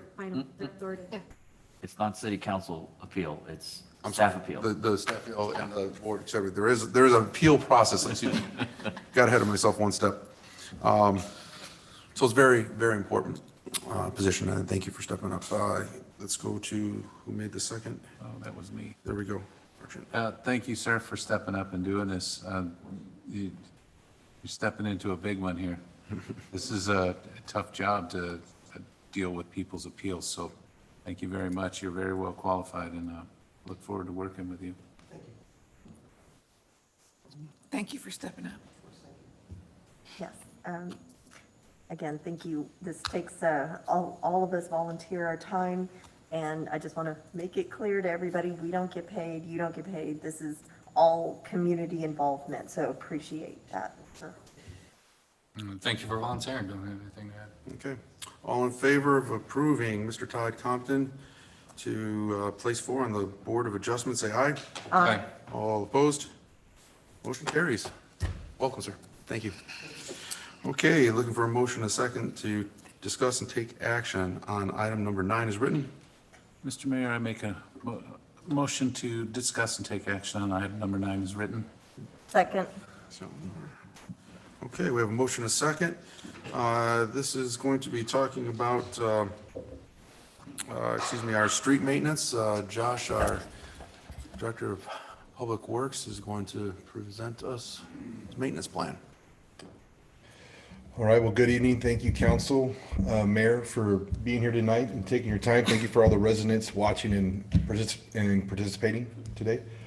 I'll go through this real quick. We're going to just stop me if you have any questions. I'll try to be respectful of everybody's time. It's a lot of slides, but it should go pretty fast. To start off with our plan, we're going to review last year's activities just to kind of get everybody caught up. The first slide here, you see the microsurfacing we did along the main drag of Iron Horse on Iron Horse Way. If y'all driven it, you know we've only gone about halfway up. That was completed, and then we did the entire neighborhood of Hunter's Ridge with microsurfacing. And then the next slide there will show the other product we did. It's a HA5 high density mineral bond. The technical term for it, I believe, is a mastic surface treatment, depending on which engineer you're talking to. But we did every side street for the first 4-5 subdivisions in Iron Horse, and then that's more into the neighborhood areas. And HA5 is just a little bit less heavy duty treatment when compared to the microsurface. Microsurface got a little more structural stability to it, and so we kind of did the heavier duty stuff on the main drag, light duty on the side. So I got a question.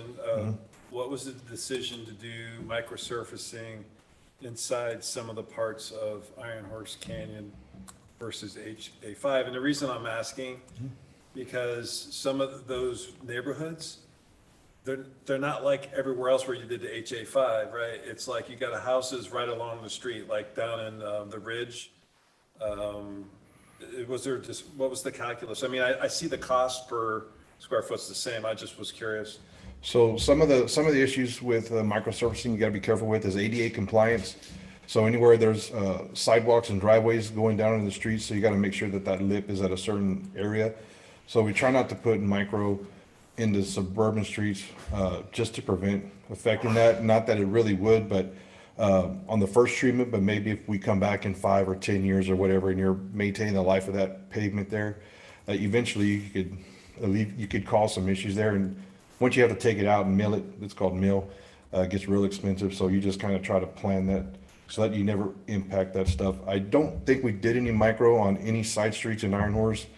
We did do micro through Hunter's Ridge.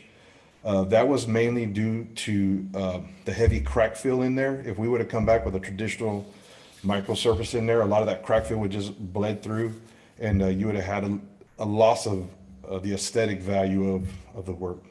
And my other question is, you got Brycewood in there, not that Brycewood does. You're talking about the coming year? Yeah. Okay. So those are relatively new streets. I Yeah, mean, that's a brand new development. Yeah, we'll definitely cover that when we get down through there. Yeah, we'll cover it and kind of give you the terminology or the thought process behind it. Okay. And then, of course, in 2021, we also restriped all the markings on Shanefield Braun and on Iron Horse Way to kind of refreshen those up at night. So just a quick overview. Last year when I came before council, we estimated we're going to spend $500,000 to $56,000 on that work. We asked council to approve up to $600,000 because you never know what type of bid you're going to get. You don't know cost of oil and all the fluctuations in the market and all that stuff. Turns out we got actual cost of $460,000. Showing a significant savings. The way we were able to do that is by utilizing interlocal agreements with other suburban cities that bid out large quantities of the same product we use, and we piggybacked off their price. A lot of times with the street maintenance, the more you buy, the cheaper the price you get. So by piggyback on other purchase agreements, we were able to show a significant cost savings. Then the bottom there, the beginning OCI and ending OCI, I'll explain that a little bit on the next slide, but essentially it showed a 10-point improvement in the condition index for the overall streets infrastructure that we have here. So to get into the pavement condition index, basically it's It's a number scoring from 0 to 100, meaning 50 would be average. Anything above 50 would be considered above average. We take that condition index and we consulted with the Texas Transportation Institute out of Texas A&M.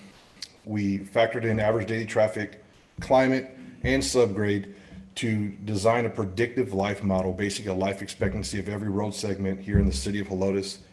And then we created impacts based upon maintenance activities. So what you wind up with is a score that fluctuates based upon usage type, how many cars drive on every day, whether it's over rock or whether it's over high clay content subgrade, which we don't have a lot here.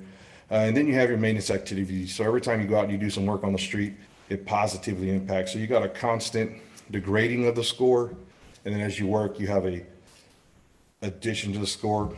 And what we're trying to do is maintain all of our city streets at a certain level, and with the goal of never having to fully reconstruct. It's how we kind of do our preventive maintenance routine. We got different categories. So you got a pavement condition index, and then you have what we call a ride quality. Both of those two things combine, the rougher the street is, the poorer the ride quality, obviously, to create this overall condition index. It's an average of the two scores. So same thing, ride quality 0 to 100, and the impacts are based upon the type of surface treatment. A mill and overlay with a thicker new level of asphalt will have a greater positive impact on the ride quality score, as opposed to simply a crack fill, which doesn't have very much impact on ride quality at all. You can see the impacts listed there. And as we talked about, we add those two things up to get the overall condition index of our entire pavement asset. We also do this with other assets in the city, but pavement's the most extensive, most important, and most expensive, right? So that's why we pay closer attention to it. If anybody saw the work we did last year, we're basically continuing the same philosophy and same maintenance plan. Here's microsurfacing. Everybody got to see that on Iron Horse Way. If you had a chance to drive it or in Hunters Ridge, we got a lot of positive feedback from the Hunters Ridge neighborhood. We got 90% positive feedback, I would say, in the Iron Horse subdivision. So we're going to try to continue that aspect of street maintenance. I see the mayor didn't even smile. But, Trying to be even. We're going to the next slide. I'm just joking, everybody, by the way. It's an inside joke. So you see the picture of microsurfing. You can see how it actually raises the elevation of the streets, got some structural support to it, and it will help with their city level up, help with ride quality, that kind of stuff. Seams can be an issue here, so we have to make sure our contractors take special care on that in the future. So now we get down to this year. We're going to continue the microsurfacing portion of Iron Horse Way as the main thoroughfare into the neighborhood. We don't want a street to change halfway through it. It's kind of like a complete street design approach. So we're just going to continue that to the end Iron Horse Way. You see Iron Saddle, Trotting Path, Pecan Stable, and the Rustic Stand. That's the newer development down the bottom. The reason we are doing micro there and not HA5 is solely due to current distresses on the pavement. We're going to go in and in-house do a lot of cracking repair. Essentially what's happened is when your asphalt is old and brittle, or you have subgrade moving, you get alligator cracking. And so we can't just go back on top of that with anything. We need to structurally repair it first, and then we want to come back with something that has some structural support to lengthen the life of that and prevent that cracking from reflecting through and coming back. Just so y'all are aware, we're working with 2 or 3 different companies. We're going to be putting down some test product up in there probably here in the next 2 to 3 weeks and see how it reacts, give it a couple of months. There's a lot of success with a certain type of treatment that we can put on top of the asphalt that's cracking without having to rip it out and put new asphalt. Like a quarter of the cost and a quarter of the effort. So we're looking into that. We got a couple of contractors who have put down miles and miles of that product coming out here to look at this as a kind of just a favor to the city. So we'll have some really good information, and I think we can really fix the problems down in that lower section of Iron Horse if anybody's been in there. And then the next one, if you have any questions, just holler them out on that. It's just the map. We like to include that on there just so people have a general idea where we're working. The street I left off was the entrance to Brycewood. So the purpose of what we're doing in Brycewood is the same thing, the main street, main corridor, heavier product on there. Now, with that being said, we fund a lot of our, or actually all of our street maintenance activities off what's called a street maintenance sales tax. We can't spend sales tax dollars on a street that wasn't built when that ordinance was passed, when council voted on it. The first phase of Brycewood was completed before we renewed our street maintenance sales tax, so that makes the first phase one available for maintenance activities with those funds. The streets are about 2 years old, and the thought process, the earlier you can get into a street to institute preventive maintenance, the better. While that asphalt's still live, while that asphalt still moves with traffic before it becomes dry and brittle, that's the best time to get in there and put in whatever sealant you're going to do. Some of the primary causes of distresses are not just vehicle traffic, but sun and water. So you can keep the sun out, just like putting on sunscreen. The sun will dry out that oil. It'll make it brittle, make it crack. A lot of people don't realize the road moves and pumps based upon what's driving on it. And as long as you keep that oil active, you'll extend the life of your pavement for years and years and years, if not decades. And the same thing with water. Keeping the water from penetrating into your asphalt and degrading your subgrade is key. So the sooner we can get preventive maintenance activities on there, once the new asphalt has had a chance to cure and settle, the better it is. 2 to 3 years is actually one of the preferred times. If you talk to any expert in pavement condition indexing and pavement maintenance, preventive maintenance on pavement, 3 years you need to get in there, and it'll double or even triple the life expectancy of that road. And in the end, that's the whole ultimate goal. Preventive maintenance, so you don't have to reconstruct it. It's like changing your oil, so you don't have to put an engine in every 6,000 miles. So that's kind of the process. And then the other product we use, HA5. We did 4 years of research on this particular exact product before we used it with the former city administrator, mayor. We went all over the state. We looked at applications as old as 15 years old, applications as new as the day they were going down. Got tons of references, did a lot of research on it. So it's one of the preferred items that we chose to go with. It costs a little bit more than typical surface treatments of its type, but here's the kicker. They provide a 5-year warranty, and they're the only company in the game with this type of surface doing that. It's almost unheard of to hear for a pavement manufacturer of a product to tell you, you put it down, we'll guarantee you won't have any problems for 5 years. Even as of now, we're looking at the products in Iron Horse, and I've already compiled a list of areas that I see where there's a little bit more shine than we like to see. And when the contractor's out here next year, we're going to have them go up there and touch it up. All warranty work, we won't have to, that'll be of no charge to the city. And Brycewood, like I said, we're going to do the side streets off of there. So the whole front phase one will actually be treated. And then also bias, we probably won't have to go back into Brycewood to do work for another 7 years or so. So kind of like long-term down the road.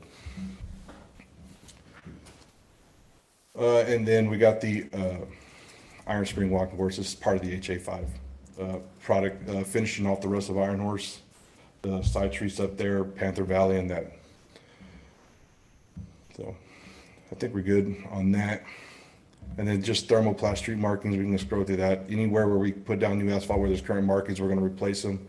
Mill and overlay, when a street gets to the point where we cannot or do not have a good preventive maintenance technique, the recommendation is mill and overlay. Right now, it's only a small section of road, basically from the tractor supply to the city limits on Old Leslie Road that we're proposing. If you would scroll just a little bit. 2 years ago, we did the main part of the intersection and down Business Parkway towards Vulcan, not Business Parkway, Rainbow Ridge. So we're just kind of finishing that little corridor out. It's a little bit more expensive. You can see $259 a square foot as opposed to 21 cents a square foot or 42 cents a square foot based on some of the activities. So compound that over, 100 plus actual lane miles, you can see the cost savings. It just really bothers me. So we're funding this with our tax dollars through the street maintenance plan. And the damage that are happening on that road are coming from somebody that's actually not in Helotes proper? So They're in Bear County. Do we get any contributions from Vulcan? I can speak to that. I wish someone from Vulcan was here so I could sing their praise. Vulcan's been very supportive of the city, not only with street maintenance, but with stormwater. They sweep the streets multiple times a day at no charge. Obviously, they know they cause a lot of the dust. They have donated material to us in the past to make repairs. They have sold us asphalt at cost. You're probably paying about $55 to $57 a ton. We've purchased asphalt from them for $35 a ton. The part that we did on Leslie Road, the main part going into their area, they donated all the asphalt, and we only had to pay labor to put that down. So they've been very supportive. That's good to hear. Thank you. So this year we're estimating costs of about $625,000. Obviously, that's just an estimate. So whenever we bring this action item to council, we like to make sure that we don't have to bring it back again.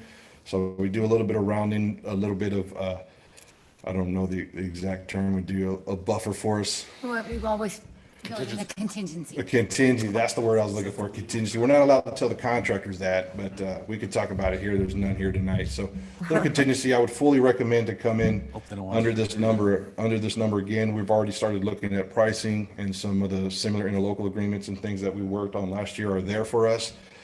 So I think we're going to come in well underneath that again.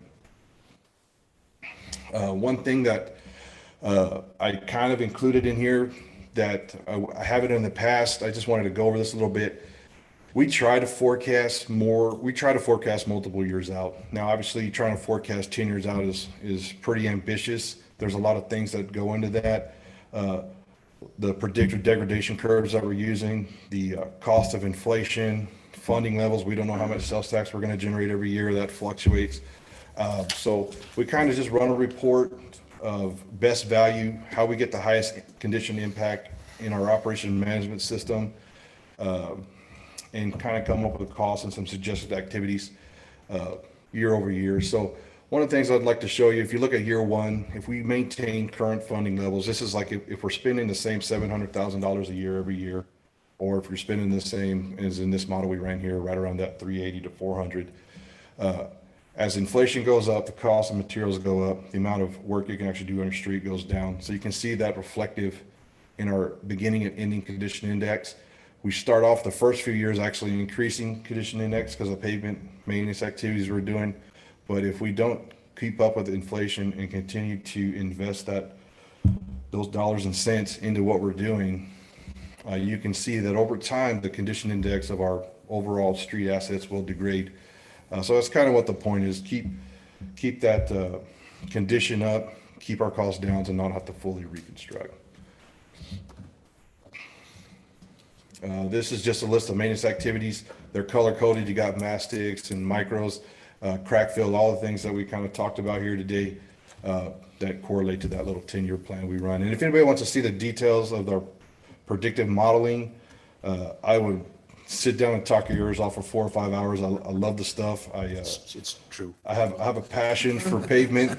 Little personal note. I just got a new dog in the house, and I named him a roadie because I maintain roads, and I'm kind of a nerd. So, anyways, that's all the time I got. Do we have any questions? I'd love to answer any if you have any. Any additional questions? Anybody? No, I do have a question, Josh. First, though, just say, we're in Helotes. We're blessed to have a nerd like you running our public works department. So thank you. Can I get that in writing? Yes, sir. I'll have the mayor sign it. The other thing is, how much of this $700,000 are we going to finance? So that's the great thing. Since 2016, when the voters of Helotes and council approved the street maintenance sales tax, we have not spent a single dollar from property tax or any other revenue source to do any of our street maintenance activities. And by the end of this year, 100% of all of our suburban neighborhood streets will have been touched since 2017. The only streets that we haven't done any major work on would be the newly annexed ones of Gom, Shanefield, and Bronze. So those are in the works. That's part of the 10-year plan. The street maintenance sales tax produces more revenue than what we plan on spending every year. We try to save about a third of it, up to a half of it, depending on what we got going on for a rainy day. Because when those major thoroughfares go out, we won't be talking hundreds of thousands. It'll be in the millions real quick because of the amount of square feet, type of traffic. And the maintenance activities you do on there cost more because they have to be more, I don't know if the word's industrial, but they've got to be more hardy or durable. So yeah, we really try to save some of that and be conservative with our funding and not touch the general fund so that can be focused for other things for the city. In short, zero. Zero. Zero. Zero. All paid in cash. Man, this is why we're glad to have you. Thank you. All right, thank you. Have a great night. All right. With no additional discussion, all in favor of approval? I'm sorry. I just wanted to make a quick comment, not so much a question, just a comment, that I appreciate you being forward-thinking, especially in Brycewood. One of the challenges that I hear from my neighbors all the time is the beating that the main thoroughfare of Brycewood takes because it's construction vehicles all day, every day, and will continue to be so for quite some time until they finish out the back phase. And those streets have taken a beating. So I'm very happy to bring back the news that our streets are going to be well cared for and that you're looking ahead. Yeah, thank you very much. And just also so you're aware, we require the developer to maintain those streets up to 1 year after the last home's built per phase, right? So even if there are issues and it's still in construction, we'll get with the developer of that area and we'll have them fix all that. So we're not spending tax dollars fixing a problem that they should be resolving. Created. Yes, thank you. Excellent. Any other comments? All right. With no further discussion, all in favor of approving item number 9 is written, say aye. Aye. All opposed? Motion carries. Looking for a motion and a second for discussion and action on item number 10 is written. Mr. Mayor, I motion that we discuss and take action on item number 10 is written. By McCrossan, second by I'll second that, Mr. Andrews. Mayor. Okay. Any comments, questions? So, yeah, I'm looking at the red line. What's the impetus for this change? It's specifically holiday leave, section E, that looks like it's added. Marion, you want to? Can I answer? Oh, I'm sorry. I'm sorry. April's right here. I'm sorry. I'm used to having you here. No, normally I'm sleeping. There we go. Good evening. So you're asking what was the reason to make that change? One, that specific change of not calling in before or after a holiday, that's actually relatively standard between other municipalities. But we did have some issues, not with a lot of staff, but with some staff. And supervisors actually approached us and asked us if that was something that we could add, so employees weren't abusing holidays or taking it to their advantage. So that was the reason for the change. That's understandable. So essentially, there are people calling in sick and still wanting to be paid time and a half. You can still get paid your. Mr. Mayor. I'm sorry. We didn't do a first or second. Yeah, Did we do a first or second? Yeah. It was first by McCrossan, second by Sanders. Yes. Sorry, okay, I didn't get that. I'm happy to sleep myself. That's all right. That's all right. And so Yeah. they're going to take off. They're going to get just regular pay, not time and a half because they took sick on a holiday. These type of things, which is very standard. Actually, most municipalities are even stricter. Like if you took a holiday as a sick day, you would have to come with the doctor's note. Like, so we're actually very generous with our employees. They don't have set vacations that they take a year and a half ahead of time. We do in San Antonio. They have paid time off for their sick leave and their vacations, and so. But if you're going to take it on a holiday, you better be sick, and you're not going to be paid time and a half, essentially. So it's really just we don't have an issue right now. Did in the past. Preparing to protect us for the future. To avoid further issues. Anybody in the interest of time have any specific issues? No. No. No, one question. So we talked about this earlier, April, and I told you I would do this to you, so, but you're prepared for this. So can we add some verbiage to accommodate legitimate excuses as prescribed by an individual department head or the city administrator for Yes, this absolutely. So particular red line thing? Councilmember Merchant was asking what if somebody calls in for something major before a holiday that they have no control of? Examples, a death in the family, they get severely ill, COVID, things like that. We wouldn't want to penalize somebody for something like that happening. So we can absolutely add verbiage to where it would say more so, employees who call in the day before or after holiday will not receive holiday pay unless otherwise authorized by the department head or by the city administrator. Because we understand things like that happen.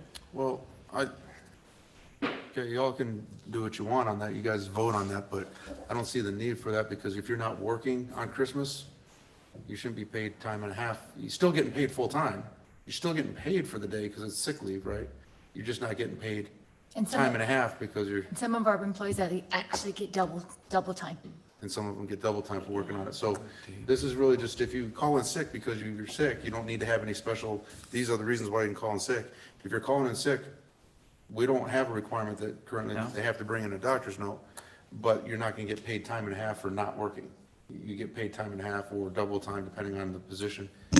If you actually come in and work that, the holiday pay is really what it's saying. No, I think the change is that if you call in sick the day before a holiday or the day include- after a holiday. Right. That's the change. Right, and It's- so- So that, I think the comment was that if they have a legitimate reason. Yes. Can they not be penalized? They will take that into consideration, but. Or at least take it into consideration. Correct.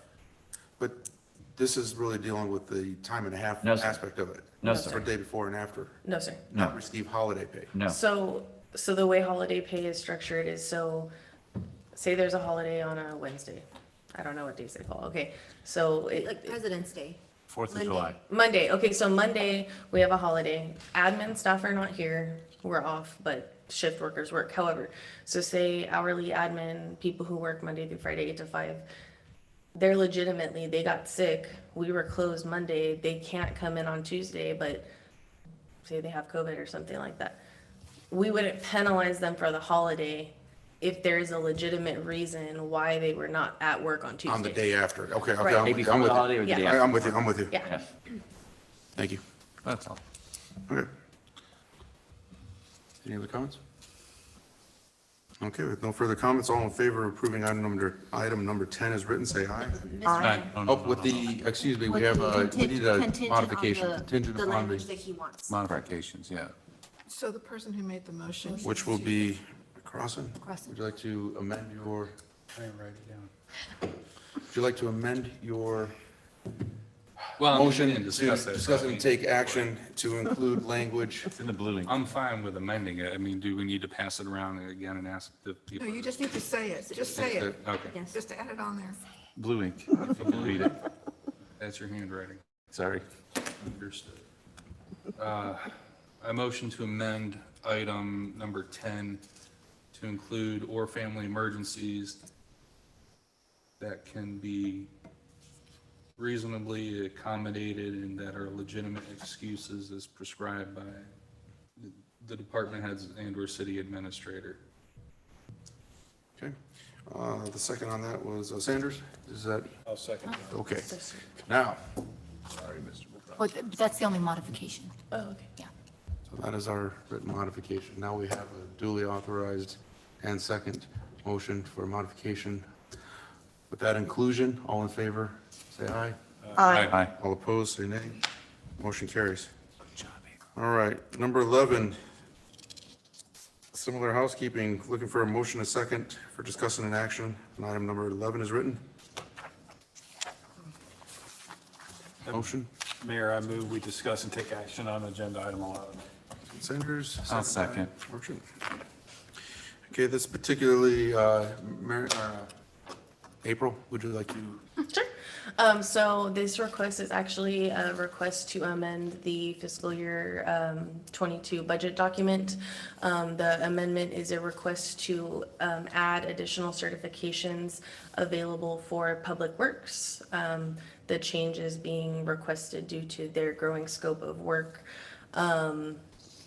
Previously, only the top 3, which are the certified stormwater inspector, commercial driver's license, and TDA vector control, were approved and budgeted with a line item for a certification. We have added the lower 4 options. We have decided to add these because while these are not required certifications for Public Works to have, they do have the certification. It adds value to the work that they are able to do here. And then we wanted to offer it to them to be able to give them some sort of incentive to get these and show them that we appreciate the hard work they put into getting the certifications. And then on the vector control, we did move it from $300 a year to $600 a year. You will see that most of them are $600 a year. Our maximum certification pay, period, total is $900. That's not changing. So regardless of how many certs that they would get, it would still not impact the bottom line, and it's already budgeted. And additionally on this, do we not have when it takes effect? That was within the actual item number 10. 10, It was right. actually changed there where we took out the certificate. So this is added to their salaries? Correct, so you have salary, It's paid separately. It's not added on top of their salary. It's paid as an additional benefit to them. So you get your paycheck plus your cert pay. A little line item. Still taxed. Okay, It's taxable income, yes. But it's not like in their bottom salary line for like, okay. yeah. So they're getting $15 an hour plus this much per year, or whatever their hourly rate is. Not to exceed 900. Right, okay. A lot of this is easily to understand, like firefighters that have paramedic certifications, well, they get paid a little bit more. They get that cert pay that a non-paramedic doesn't get because they have extra skills that are of value to the city. Okay. Any questions? So is landscaping 101 really a certification? It actually is a certification. It is a 15-course certification, Because it yes. sounds like an introductory course to me, like a college class. That's what I thought, but Josh, we verified, I looked at it. Josh. It's a 15.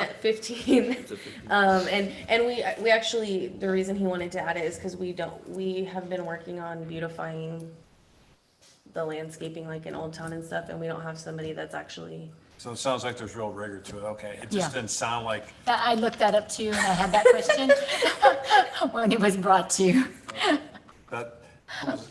And there was the probation period. Why did we do away? Why was it in place to begin with, do you know?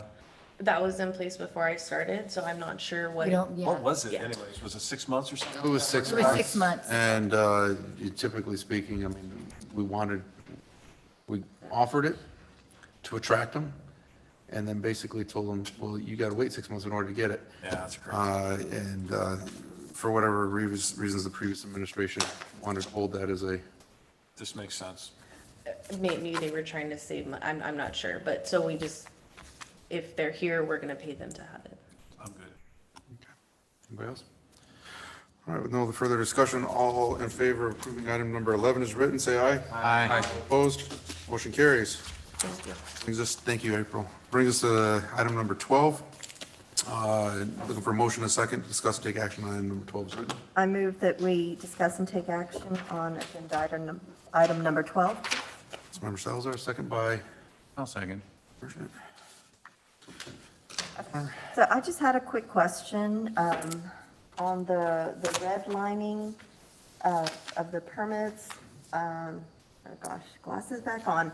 Section 86-58, on number 3, it's just the notification of who's going to get the permits.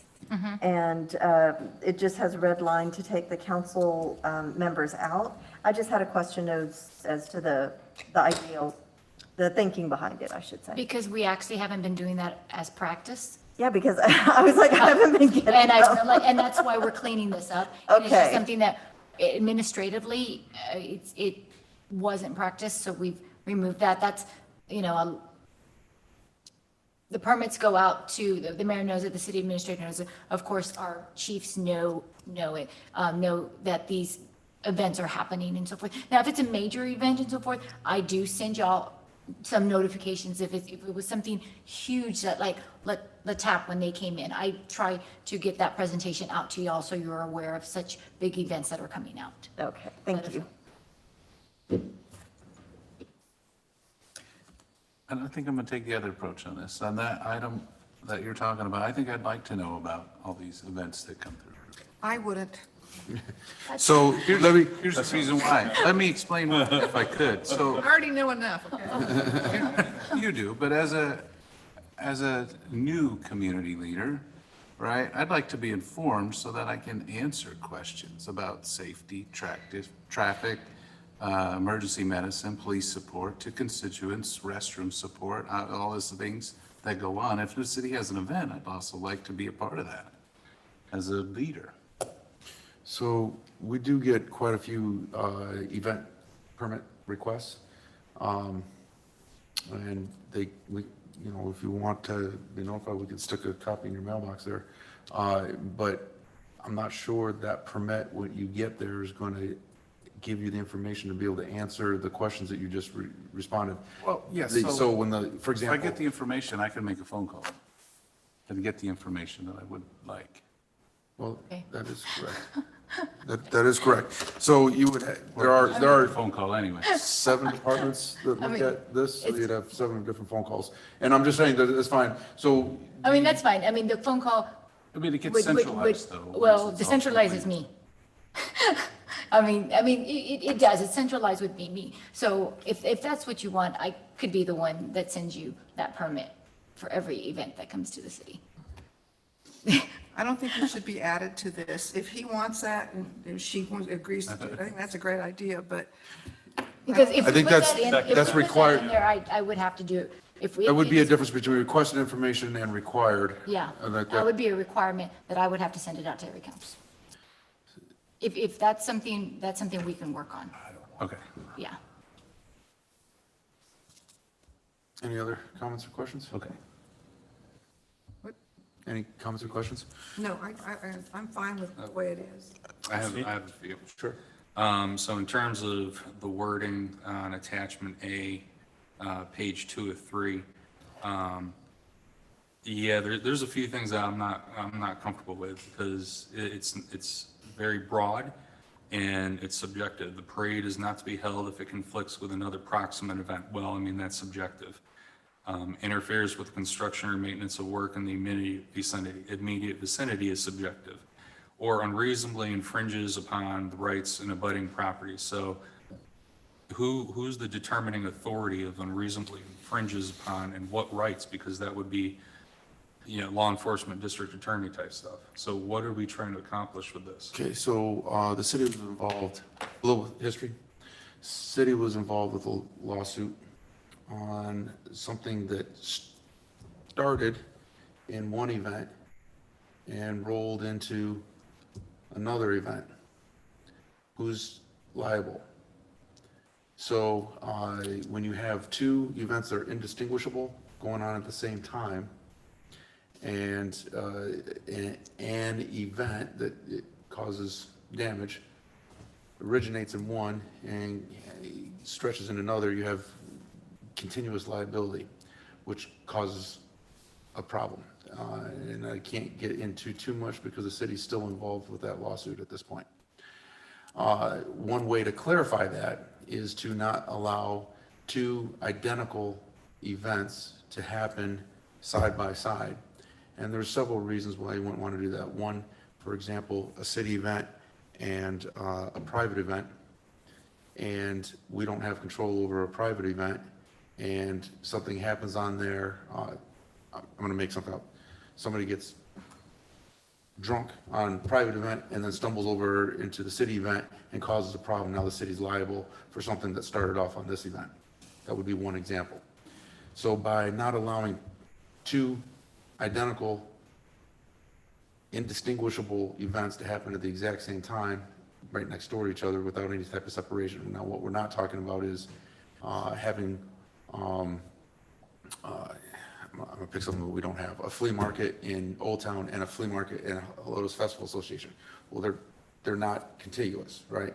But to have like a yard sale at that goes out into the street at say Our Lady Guadalupe and You got the elementary school that has also a yard sale there, and you can't distinguish when you're going from one to the other, except for by general, you're kind of towards by the church or kind of towards by the school. You also are protecting when somebody's having an event. Hey, we want to have a special event, so we are having this barbecue.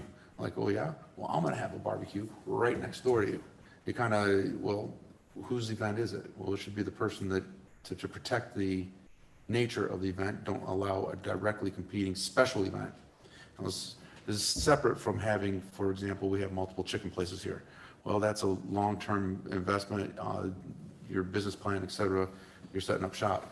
But to have a special event, think about this, somebody, I don't know, renting out the parking lot of Helotes Festival Association and having a rodeo at the exact same time Helotes Festival Association is having a rodeo. It kind of takes away from the special event one.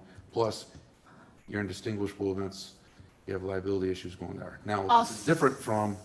Also 2 runs. If I'm having, Two runs. having two marathons or 2 5Ks, you know, at the same time, and we're having to, one's wanting one street and the other one's having this street. Now we're blocking off a big area. We also had this, when we had the road construction.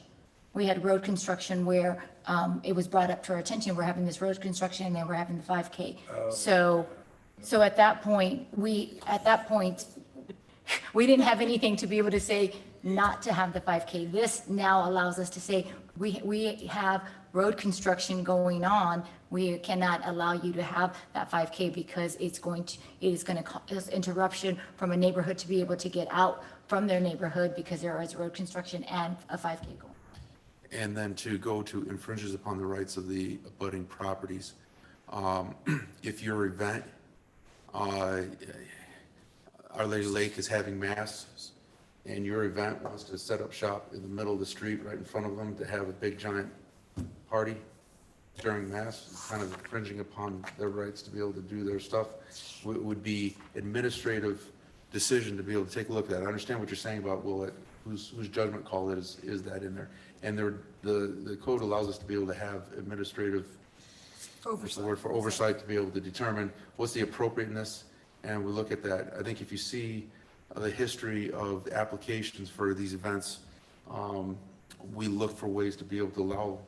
But if we're going to have a situation where we're, you know, someone wants to have a block party right next to the funeral home while they're having an event, that, you know, services, you might want to take a look and say, well, you know, can you do it on a different day than when they're booked for a funeral? These type of things. And we had a situation where someone wanted to have a big 5K and they wanted to close off the street right in front of Guadalupe during mass, during their services. So they couldn't access the church. And they couldn't access their parking lot, they couldn't access the church, they couldn't access anything. And we technically didn't have a way to say, no, we did work with them and say, look, you need to go talk to the church, you know, and stuff like that. But there was nothing actually in our ordinance to be able to say, or it allows us administratively to say, you know, you're in. It's not a good time. It's right. It's not a good thing. Understood. Okay. That was it. Any other questions? All right. No other further questions. All in favor of approving item number 12 as written, say aye. Aye. All opposed? Motion carries.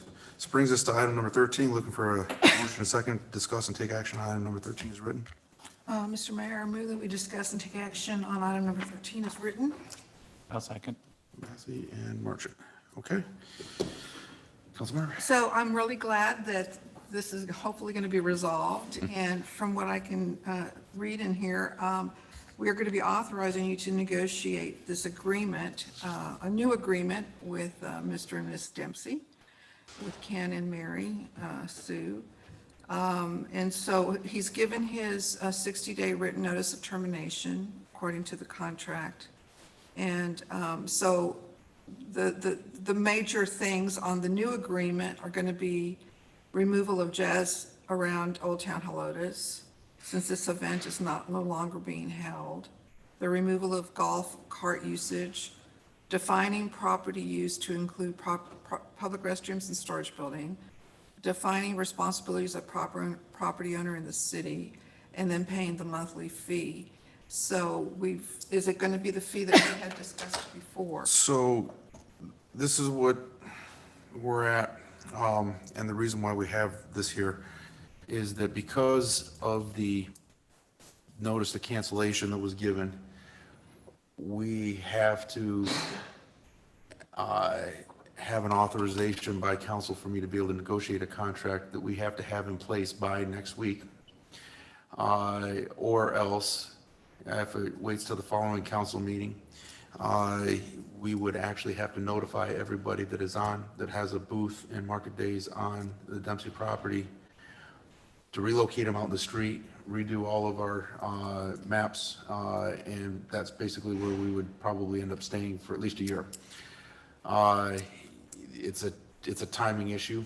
So what we're asking for here is to take a look at the components that we are looking to include up to, but not to exceed, and what components may or may not be included. So things we were looking at will include use of the restrooms 365 days a year, use of the stage when needed, that's in the walk around area there in the property, use of the property to put up booths during market days, and what we can also look at is the potential for the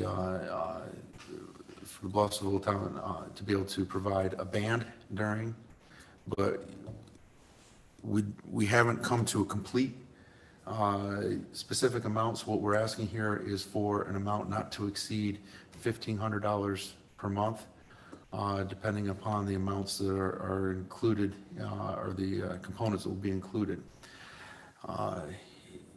for me to negotiate that contract. So that's an amount that I'm bringing before you, not to exceed $1,500 a month. We, as you know, the history, we've been using this property for a long time without any payments. We attempted to put a contract together that was for $1,000 a month.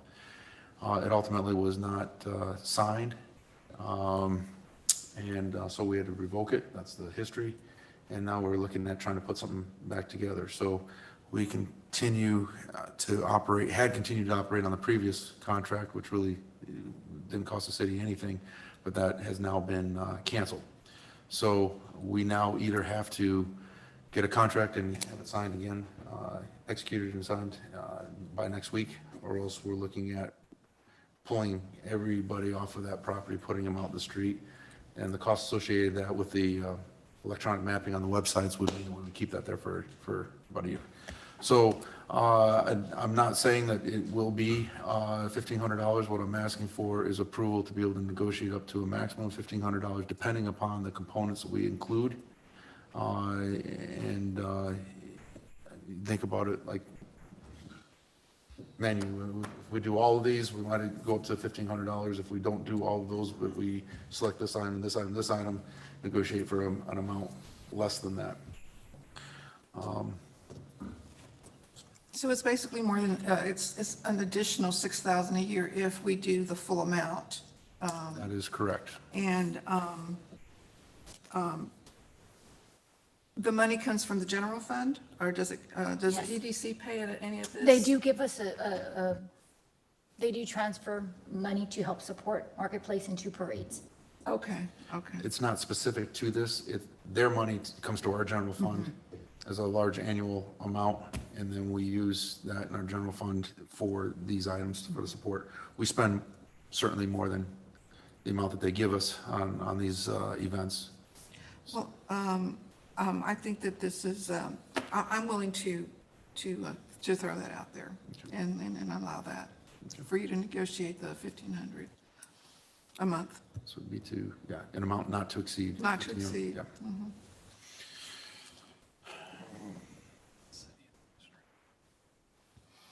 That's what's in There's necessary steps to it. the, authorize the city administrator is going to do it. Necessary steps to implement the provisions. Yeah. implement, to be able to write the contract. All right. Anybody else have any questions? All right. The fact that Mr. Dempsey is actually in the audience and has been here the whole time speaks that, I think that says he's willing to like negotiate, and so we should probably get this done. Thank you, sir. So, yes, I did have a concern. I was the one that actually asked Mr. Dempsey to show up.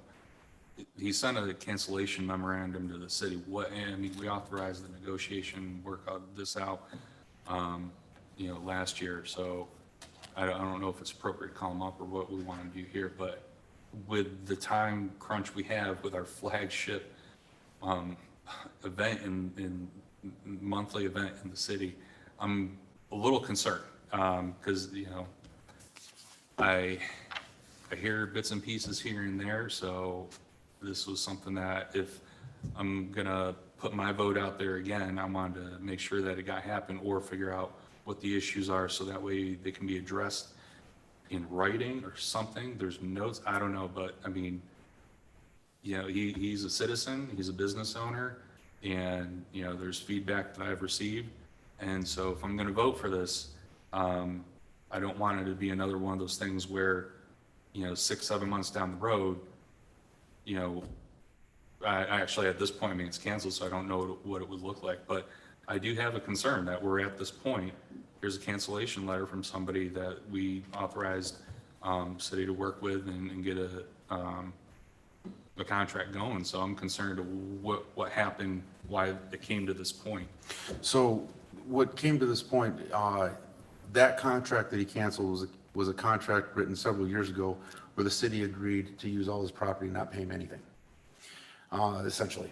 And so we attempted last year to put together a contract to rent the facilities and the property for $1,000 a month, and him providing a band, et cetera. We could not get him to sign the contract. So because we couldn't have a signed contract, we couldn't pay. And eventually we got down to a deadline. If you don't sign it, we have to revoke it. And if you remember, we brought the item to council several months ago where we said that we couldn't get a signature, so we had to revoke the offer. Couldn't just leave it standing out there, which means we were reverted back to the existing contract, which was we use this property for free.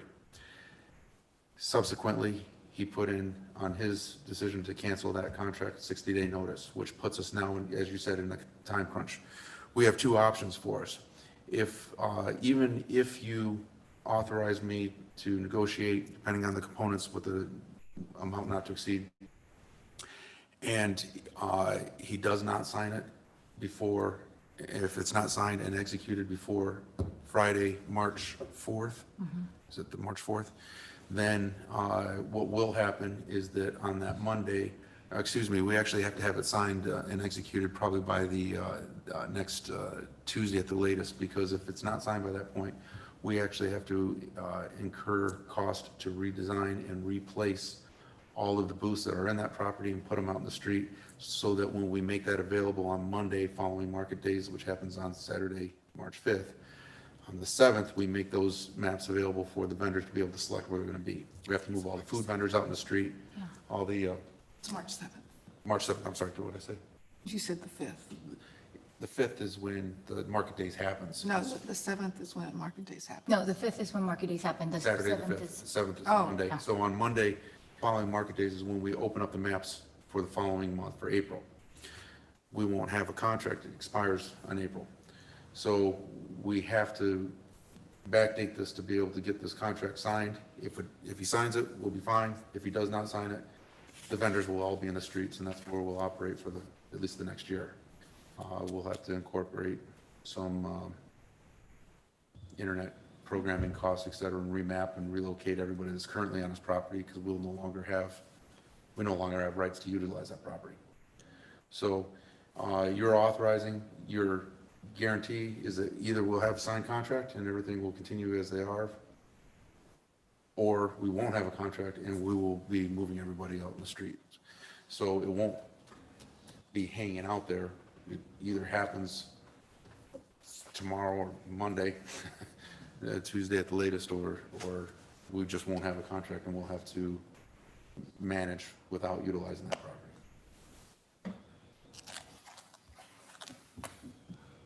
May I say something? I know someone else wants to speak, but, you know, Ken has been offering that land. We've been using that for 14 years. Has had no compensation from us for 14 years. And Marketplace has gotten to be a really, really big deal for Helotes. I know the Old Town people really love that. It brings in most of their business. And because we have that, you know, we have a flourishing, you know, Old Town feel, city feel. So, you know, I think that, well, regardless of how we got to this place, we're at this place now.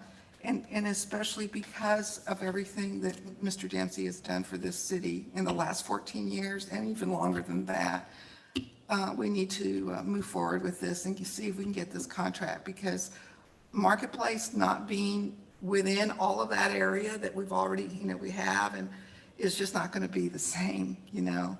We're also going to have less booths. And it's just not going to be the same, have the same feel. And he's still offering us to do this. So I'm hoping that they can negotiate this and work it out. Let's let them do it. I absolutely agree with you, but to add to that, Mr. Dempsey has been in communication with me, you know, before the election, after it, and I'm bringing this up as a point because the feedback I'm receiving from a citizen and business owner who has volunteered his property without compensation, it's gotten to this point for a reason that makes me concerned. And so if I'm going to vote for this again, for the whole process to go, I don't want it to be a wasted vote. I want to make the point that if we're going to do this, that every concern he has to include, to take the value of what he's contributed to the city for the last 14 years is all put into that. And basically, I agree with you on the fact that, yeah, we want to pay him this time. And so I want that point to be made that I have a concern. I absolutely agree that we need something to happen and to happen now. I'm looking at the document in our packet, and I want to make it well known that Mr. Dempsey keeps me informed of pretty much what everybody says. And I want to make sure that if I vote to approve, that we're going to do a second round of negotiating, that it actually happens. Well, let's set the record straight. Number one, the city acted in good faith and worked with Mr. Dempsey in the previous contract, and we had agreed an amount and agreed every aspect and an amount. That's what we brought to you before. We had sat down there, negotiated, brought that amount to council. Council approved it, we brought it back, and then he didn't sign it for 7 months, despite 30 plus contacts by 7 different people. Yeah, and one of them being that you wouldn't put the name of his corporation on the document. Is that incorrect? That is incorrect. That is incorrect. When the day we printed it and told him it was there, he didn't come by to get it. When initially, you're correct, it said Ken Dempsey and Sue Dempsey. When he told us that was incorrect, it was corrected within 30 days, and then it never got signed. And then it took a while for him to come pick it up, and we delivered electronically. We called and asked for it to be signed. He said, well, there was really no response. So it was not a case of the city not presenting. We had an agreement, we had an amount, we had the services identified, we had it approved by council, we brought him to sign, and he didn't sign it. Initially because he said the names need to be changed. We changed the names and brought it. It wasn't signed. Followed up the next week. Wasn't signed. Followed up the next month. Wasn't signed. Followed up the next month. Told him that's the end of the fiscal year. We're going to be in a new year. We can't pay back pay. Was not signed. Subsequently, in October, three phone calls by me, 2 by Marion. I don't know if Selena talked to him once or not, but subsequently said, yeah, okay, we got it, but was not signed. Subsequently, in November, continues, Ken, if you can sign this, we can pay you. I can't pay you without a signed contract. Finally got to December, and I said, if you can't have it signed by the end of December, we're going to have to revoke it. Was not signed by the end of December. So this was not the city not acting in good faith. Was agreed upon contract that was subsequently deemed not agreeable to the other party. So it wasn't the city didn't do their job. It was that for whatever reason, which is their prerogative, come together, get an amount, we're going to have a signature, not going to sign it. We can't do anything at that point. We can't pay until we have it signed. Don't want to sign it. Okay, then we revoke it. We revert to the existing contract, which is that we use it for free. In that contract, there was a 60-day clause, which he exercised to cancel it, which was all amicable in all the conversations, which you can say, we'll start from scratch. We'll do a new contract. Well, cost might not be the same. Okay, I understand that. We'll have to nail out a different amount of contract. We tried to reach out. Mr. Dempsey was out on a vacation cruise, couldn't get here. So in a good faith effort to be able to have ability to be able to have a contract so we don't have any disruptive services, we really do look at a point that there is a dollar amount which makes it cost prohibitive and not worth having vendors on his property. We can put them out in the streets. I think it's a win-win-win situation when we keep it as it is. But there is a dollar amount that doesn't become economically feasible. I have the full confidence that we'll be able to get a contract executed, but I need authorization by council to be able to negotiate to a not to exceed amount. If you give me that authority, I will be able to reach out and meet with them tomorrow to be able to get this finalized, depending on the components. A major component be whether or not he provides a band or not. The $1,500 there would include him doing a band, which would be no, I mean, you addressed my concern. So I mean, I'm willing to, with everything that's already been said on the record, I'm willing to move forward on this. Okay. It's our intention that we want to be able to make things right for the city, for the citizens, for Mr. Dempsey and his business, as well as the vendors, as well as the tenants that are on that property and the old town. It's just really, we have a process of formality that we have to get in order to be able to get that. And because of the timing, it kind of has to go cart before the horse, as it were, in this particular thing, as opposed to bringing the specific amounts, because we just haven't had the authorization and the kind of time constraints because of when we had to put it on the agenda. Had he been in town, we might have been able to have that presented, but we had to get the agenda item so we could at least have a shot at having a contract. Any other questions? No. Okay. All in favor of approving item number 13 as written, say aye. Aye. All opposed? Motion carries. Okay. This has been a lengthy meeting for our standards. Appreciate everybody's patience. We have a very short executive session. It was a closed session in accordance with Texas Government Code 551.074, personnel matters. We discussed the appointment, qualifications, duty of public officers in the city, Helotes, municipal boards, and commissions, said section. We will adjourn to the closed session. The correct time is 9:37. 9:37.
Testing, testing, 1, 2.